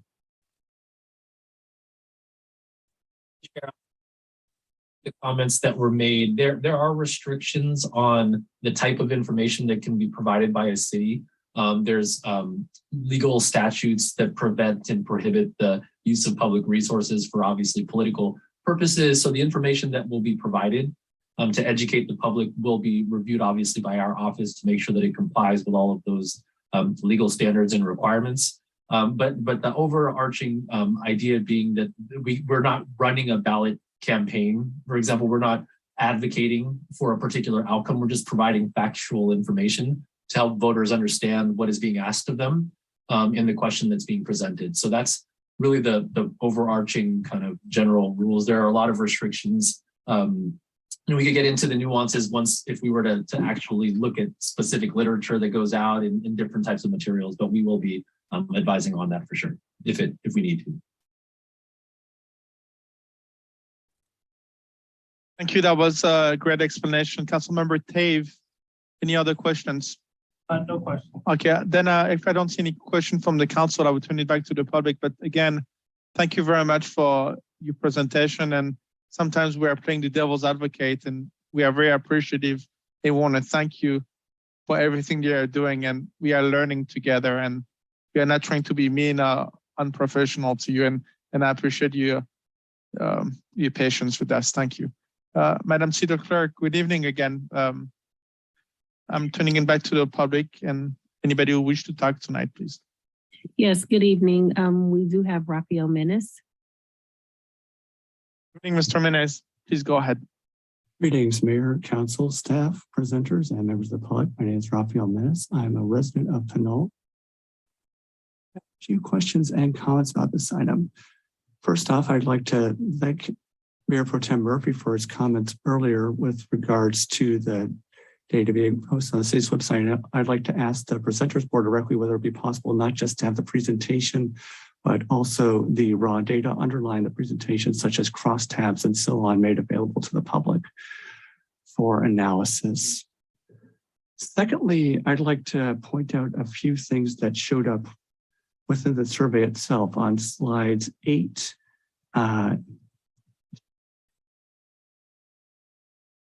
22 in particular. Starting with 22, it flags that maintaining fiscal accountability is a particularly high priority. And then going back to slide number 10, it notes that there's a significant portion of the public that feels that they don't know how the city's finances are being managed. They don't have an opinion on whether it's satisfied or dissatisfied. So it seems to me that the question with regards to a board of ethics or transparency goes beyond just the sort of boilerplate, give back local control to cities that was indicated in the earlier part of the ballot question, but would be worth considering as a separate part of the ballot question itself. as creating a greater level of transparency to address a core point of doubt for the community and to create more information about the community state. Because as slide 10 notes, over a third of the community doesn't have an opinion of the city's finances. And I think that's a very significant data point to consider, especially when 89% feel that it's somewhat or very important that the city maintain fiscal accountability. And then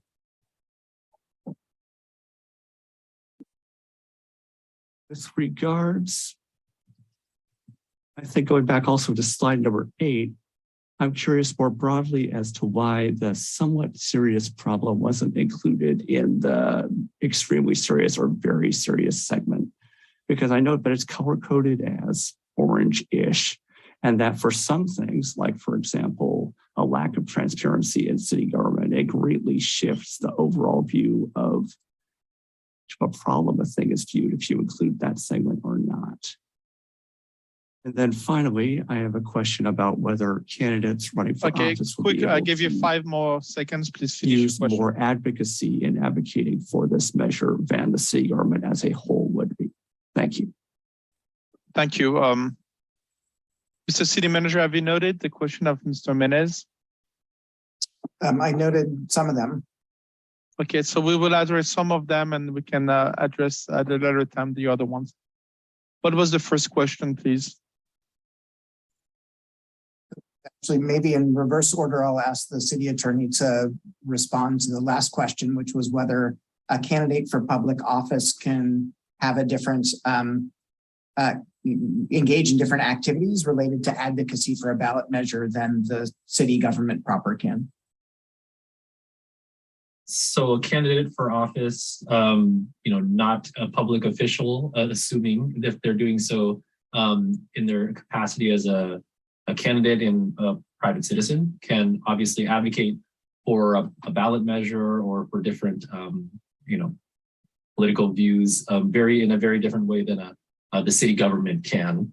The city government is subject to the Political Reform Act and the various government code sections and various restrictions on the use of public resources. And a candidate for office is not using public resources. They are just operating in their capacity as private citizens. So they're not under the same constraints as it relates to political activity and advocacy.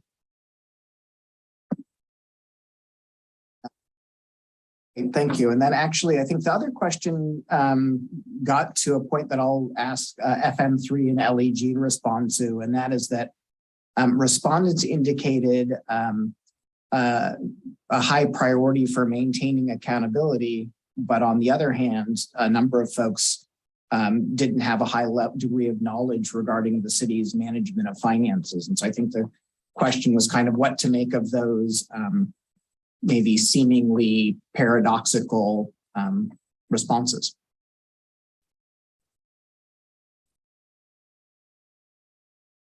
I can take a stab at that. I mean, I think part of it was the financial management and where they're trying to rate whether the question structures are a little bit different. So in one of them, it is, are you satisfied or dissatisfied with the management of funds? And that may be somewhat independent of whether you think they're managed in a transparent manner.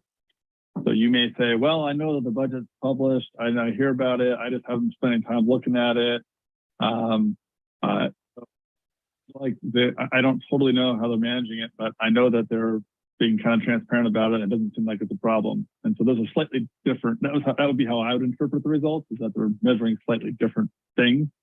And it doesn't mean that they don't want the transparency continued. It's just that it's a little bit different than the actual financial management.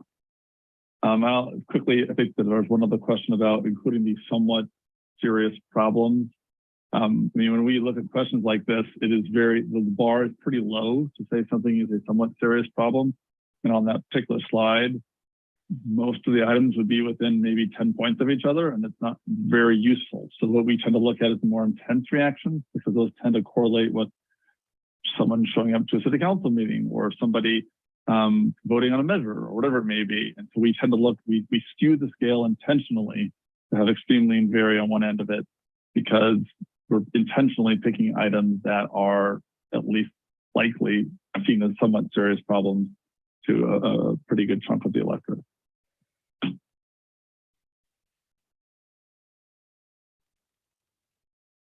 Thank you. I think that answered all the question or some of the questions. And if it's fine with the rest of the city council, I would like to move on to our next speaker, Ms. Debbie Long, former mayor of the city of Pinole. Good evening, Ms. Long. Good evening. Yes, it was a very clear presentation. One thing I'd like to point out is it didn't seem to put much emphasis on the charter city itself. It stated that the council is only wanting to go as a charter so that they can increase the real property tax. But, and it says that the council does not intend to adopt all the powers of the charter, but that doesn't mean that they can't down the line. In the original adoption of a charter, a city will often reserve for itself the greatest amount of power it can when it adopts a charter. In other words, they will try to sell it as a limited charter, but there's really no such thing. When the charter is originally put for a vote, most often it is for a singular purpose, such as what's happening here. But down the road, the council avails itself of the full powers of a charter, including the following declaration in the charter that typically it says, its intention is for the city to avail itself of the full power provided by the state constitution to charter cities. And charters also are hundreds of pages long in documents. And we haven't even talked about what that would look like. So to try to just sell this as RPTT, and you have to do it that way to be a charter, is being disingenuous, I think, to the rest of the voters. And as far as education goes, that's a two-way street, because next door had a long post, and they were from Pinole people, and they were against the charter for some very good reasons. And I was going to pull it up and read it to you tonight, but someone has removed the post, and it wasn't the poster. And it's because people don't want to see what has to be said.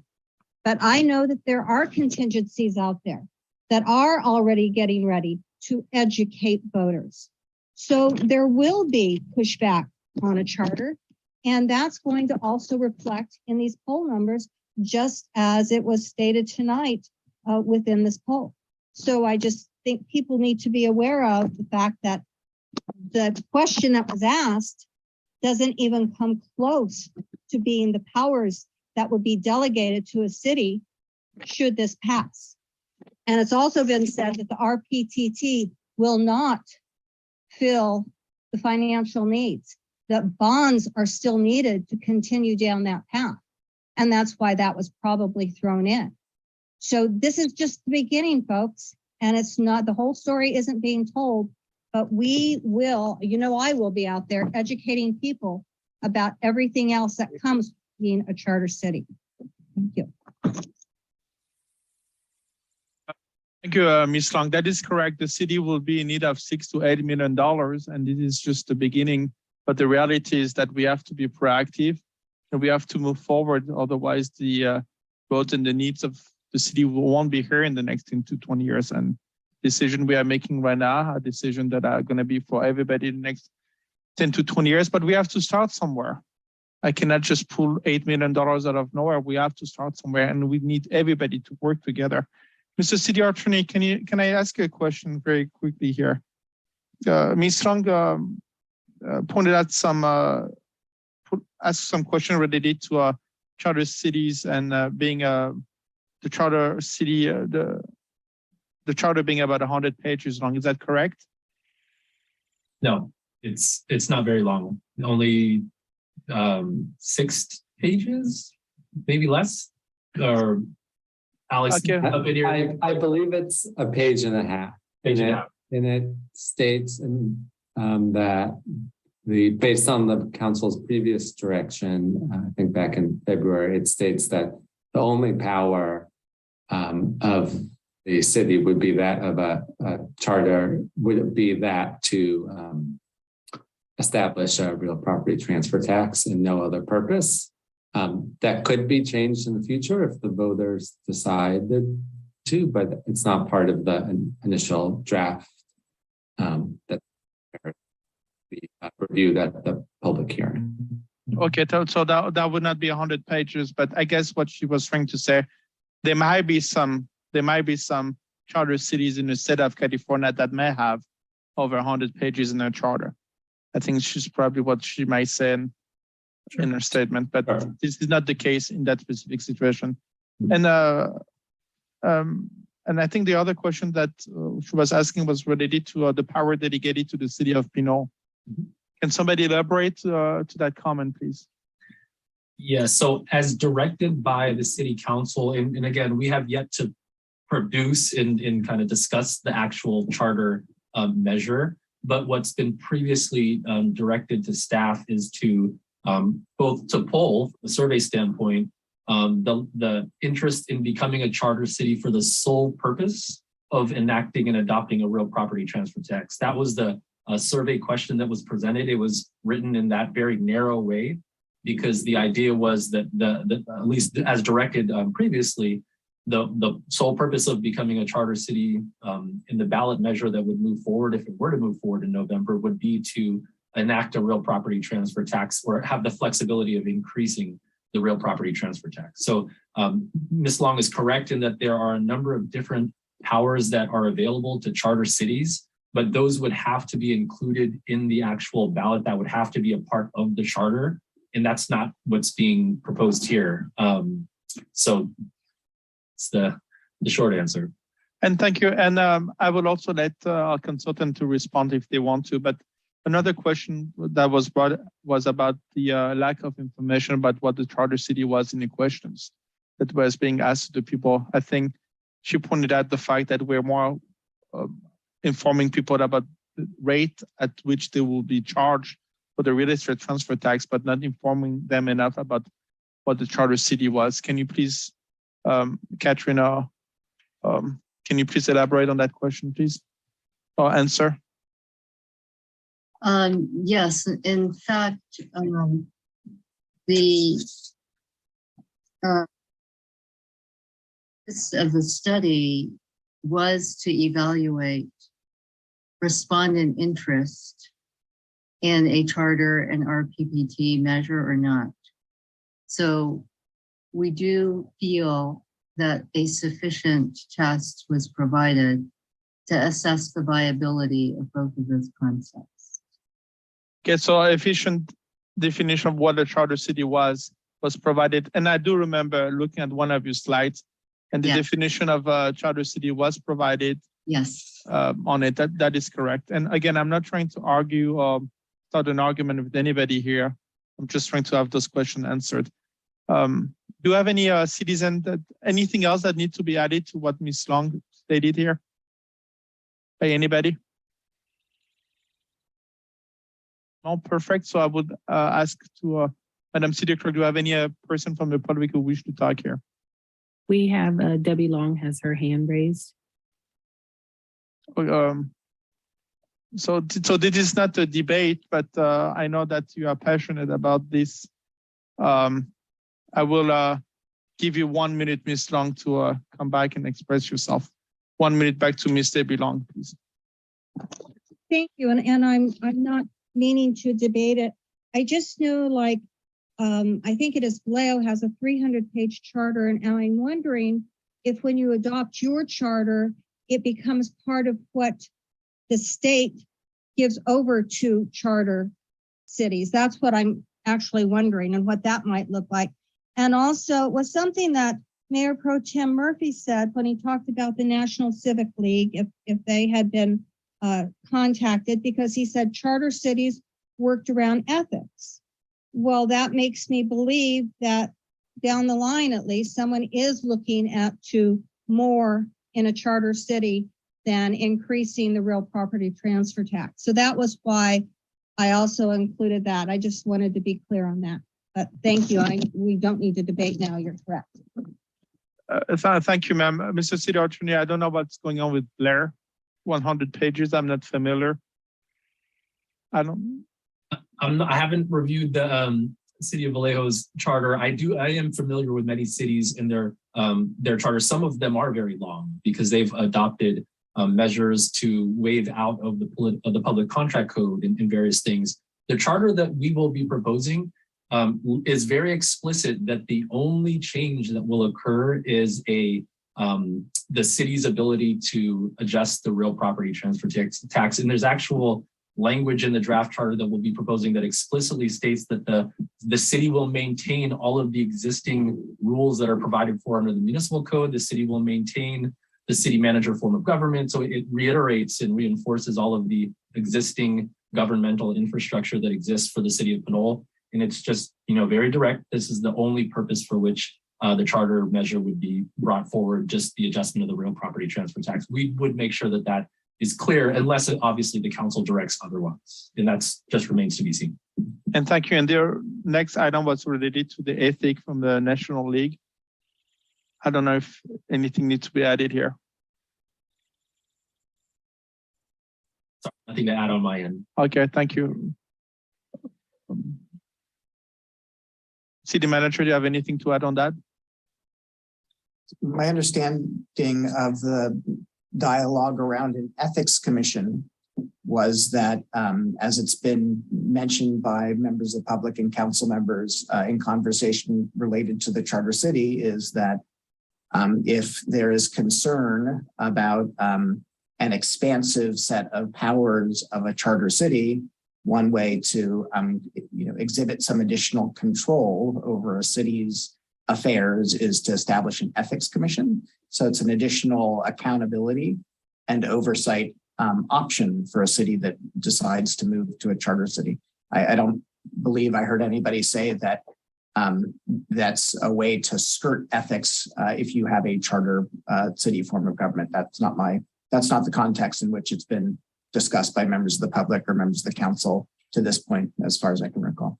Thank you, Mr. City Manager. Can you please clarify what is the position and power of the city of Pinole over Nextdoor? The city of Pinole is a subscriber on Nextdoor, and so we get to post announcements. We don't get to participate in dialogues. Basically, it's a one-way flow of communication. We get to post information about city events and activities on Nextdoor. So is that correct to say that the city of Pinole does not have any power into removing any post?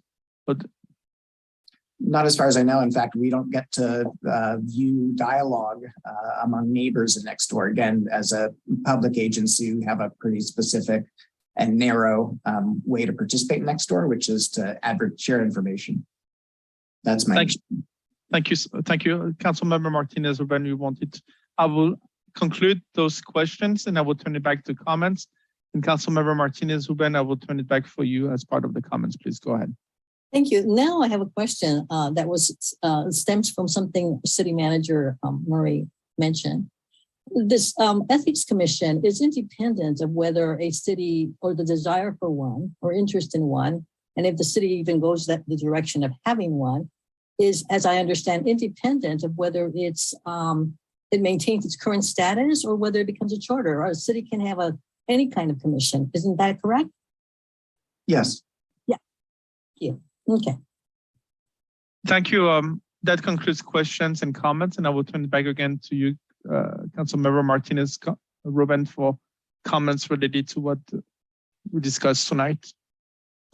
Well then, I shall take the opportunity. One important thing I think for this council to keep in mind is that for the most part, the survey was very, very focused as per the discussions we've had.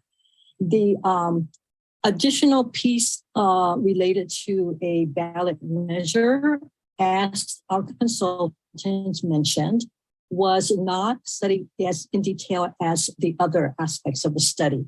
The matter of whether there ought to be a charter and then it facilitating the city being able to levy a property transfer tax.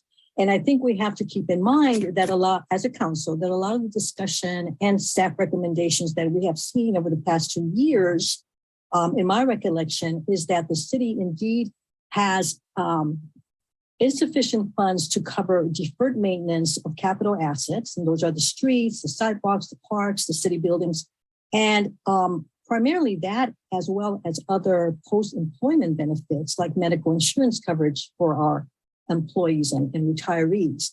And it's those kinds of costs associated with those kinds of things that are the larger ticket items, the ones that require the millions of dollars that a transfer tax is not going to be sufficient for. And if we were to think about the energy, time, cost, staff, consultation time, as well as further work by our consultants, that we really have to be thoughtful about what approach we're going to take with regard to investing all of that time and money in an effort that's likely going to pass or not. And what we've seen today are the results as requested by the council of a measure that seems not likely to be successful, meaning wouldn't be passed. So please consider two very, very large foci, different focus of a study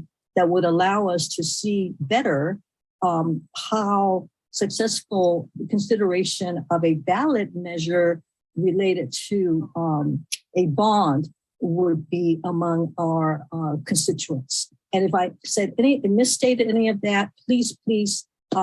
Liu and Mr. Balo, please make the corrections. I think now is the time.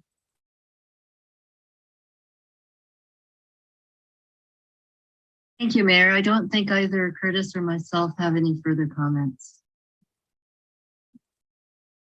Thank you, Councilmember Martinez. And I think one of the big distinctions between the real estate transfer tax is that it will require 50% plus one vote, whereas the bond measure would require 2/3, which is 66%. That's the only difference. And to go back to your comments, I agree with you 100%, Councilmember Martinez-Uben. However, that needs of raising our revenue would have to come somehow. We have to come with this extra $5 to $8 million per year. We would have to fund that revenue somehow. It's not a question of when, it's not a question of if, it's just a question of when. Councilmember Thomas, please go ahead. Yeah, thank you. I seem to recall that there was a lower threshold for school bond passage related to maybe Prop 39. Can anybody shed some light on that? Yes, Prop 39 does allow school bonds that are within a certain amount to proceed at the 55% requirement level. And okay, no such flexibility currently exists for cities.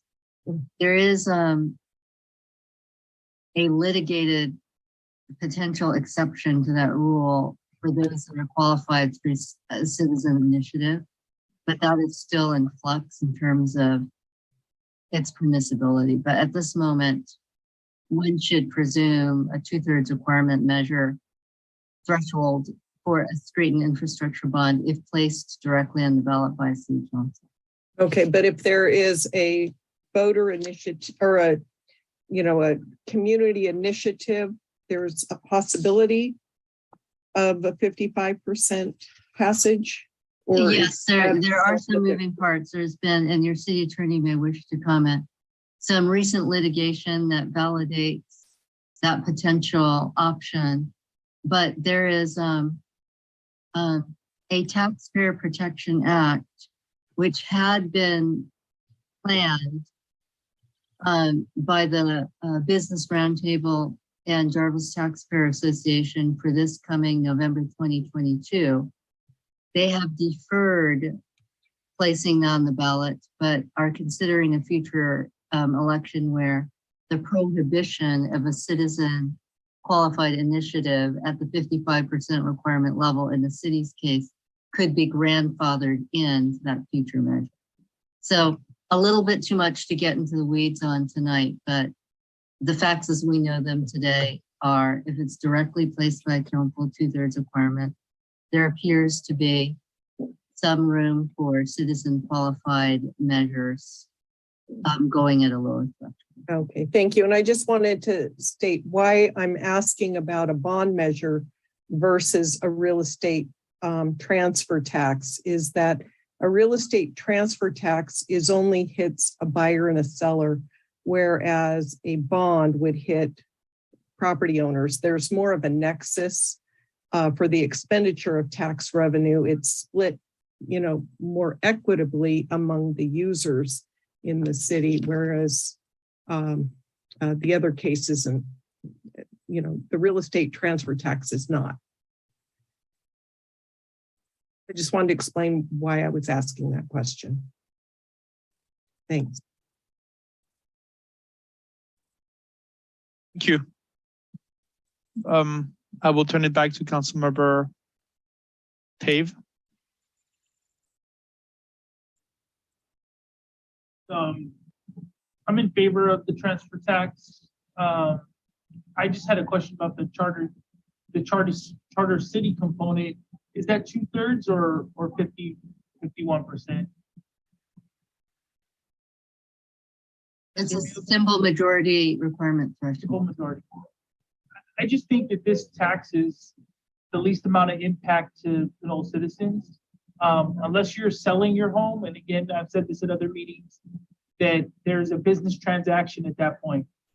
And that transaction, just like any other transaction, there is a tax.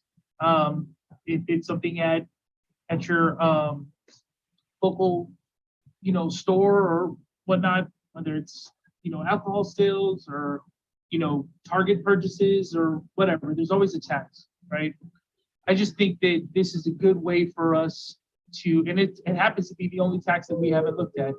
I kind of went back and forth with bond, as well as other council members, but you have to remember bond is, we're paying for that money, if that makes sense. There's a fee to it. If you choose to stay in Pinole, your roots in Pinole, and then I think the transfer tax is a fair tax for people doing business in Pinole or doing housing business or real estate business in Pinole.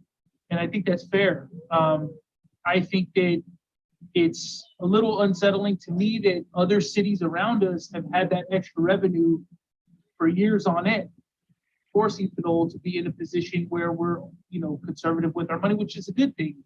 And I think that Pinole is going to stay disciplined. I think this council has shown and proven that discipline in fiscal matters is important, and it's important to our citizens. It shows in our survey. I think that it's very clear.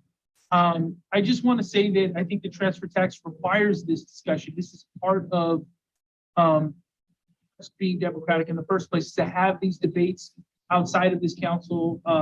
We're encouraging citizens to make sure they have these discussions to get more information, and we're going to do our best to put as much information out there as possible for you to have these discussions. But I think the more people dig into this, I think they're going to see that the transfer tax is a minimal impact to those of us that own here, that stay here, that rent here.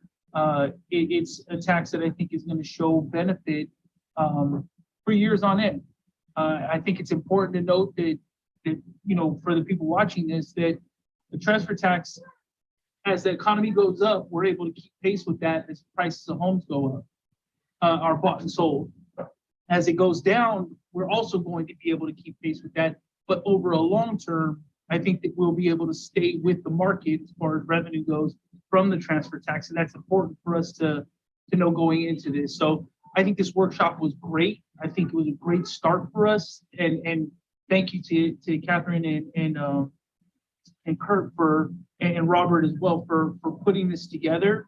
I think it's important for us to know where exactly we are now moving forward in these discussions in the short amount of time that we have. So I just want to thank everybody for the discussion and look forward to having more discussion later on down the line. Thank you, Councilmember Tave. Thank you. Mayor Pro Tem Murphy. Mayor, I have no questions or comments at this time. Thank you. Thank you, Mayor Pro Tem Murphy. So I will tell you again that I was very happy to see you here. It was great information, but I think we have to use our individual feeling and knowledge as a council members to make the best decision, but we also have to use wisely the experience that Catherine is bringing to us, as well as Robert and Kurt, and we have to make a decision based on how can we reach the goals and that we want to achieve, knowing what other cities have done. And I think one important information that Councilmember Martinez Ruben has pointed out is that the city has not been, the consultant is not suggesting us to move towards the budget measure at this moment. And I think there's, and one Catherine has stated earlier is that all the cities have moved forward where starting with the 30s low numbers to start with as being favorable, but then the numbers increased as the population was educated. And I think that's important. And I think we forgot about one major important item in our education that was not brought up tonight. One major information that would dramatically change that numbers to go much, much higher before and after educating. It's something that other cities have done, and we did not mention it in our survey. And that is about providing a tax break, like the city of El Cerrito has done. The city of El Cerrito, for instance, it's waiving the real estate transfer tax when people decide to improve the sewer line connection. If the real estate transfer tax is $7,000 on somebody's house, and they spend that $7,000 to fix that sewer connection, that is being waived. They don't have to pay for it. Similar to that, if those people decide to do home improvement, electrical improvement, to improve their house, that real estate transfer tax will be waived. I think we have all the tools, but I think the council would probably have to come back and talk about eventually providing a tax credit to the homeowners who decide to improve the house before the sale of the house. And I think that would dramatically change the outcome of the survey and the success of the city of Pinole to be successful into becoming a charter city with a real estate transfer tax. Catherine, would you like to add anything to that? No, Mayor, thank you. I found everyone's comments to be insightful and important to the conversation, including those from the members of the public. Thank you very much. Thank you again. And again, we need that money. The city is in need of money. If it doesn't happen in this election, we'll be in need of money in the next 2 to 3 years. And as policymaker, we have to think about what is ahead 5 to 10 years from now and not be satisfied with what we have. Thank you very much for your time. Great presentation. And I will see you, I believe. Let me go back to my agenda here.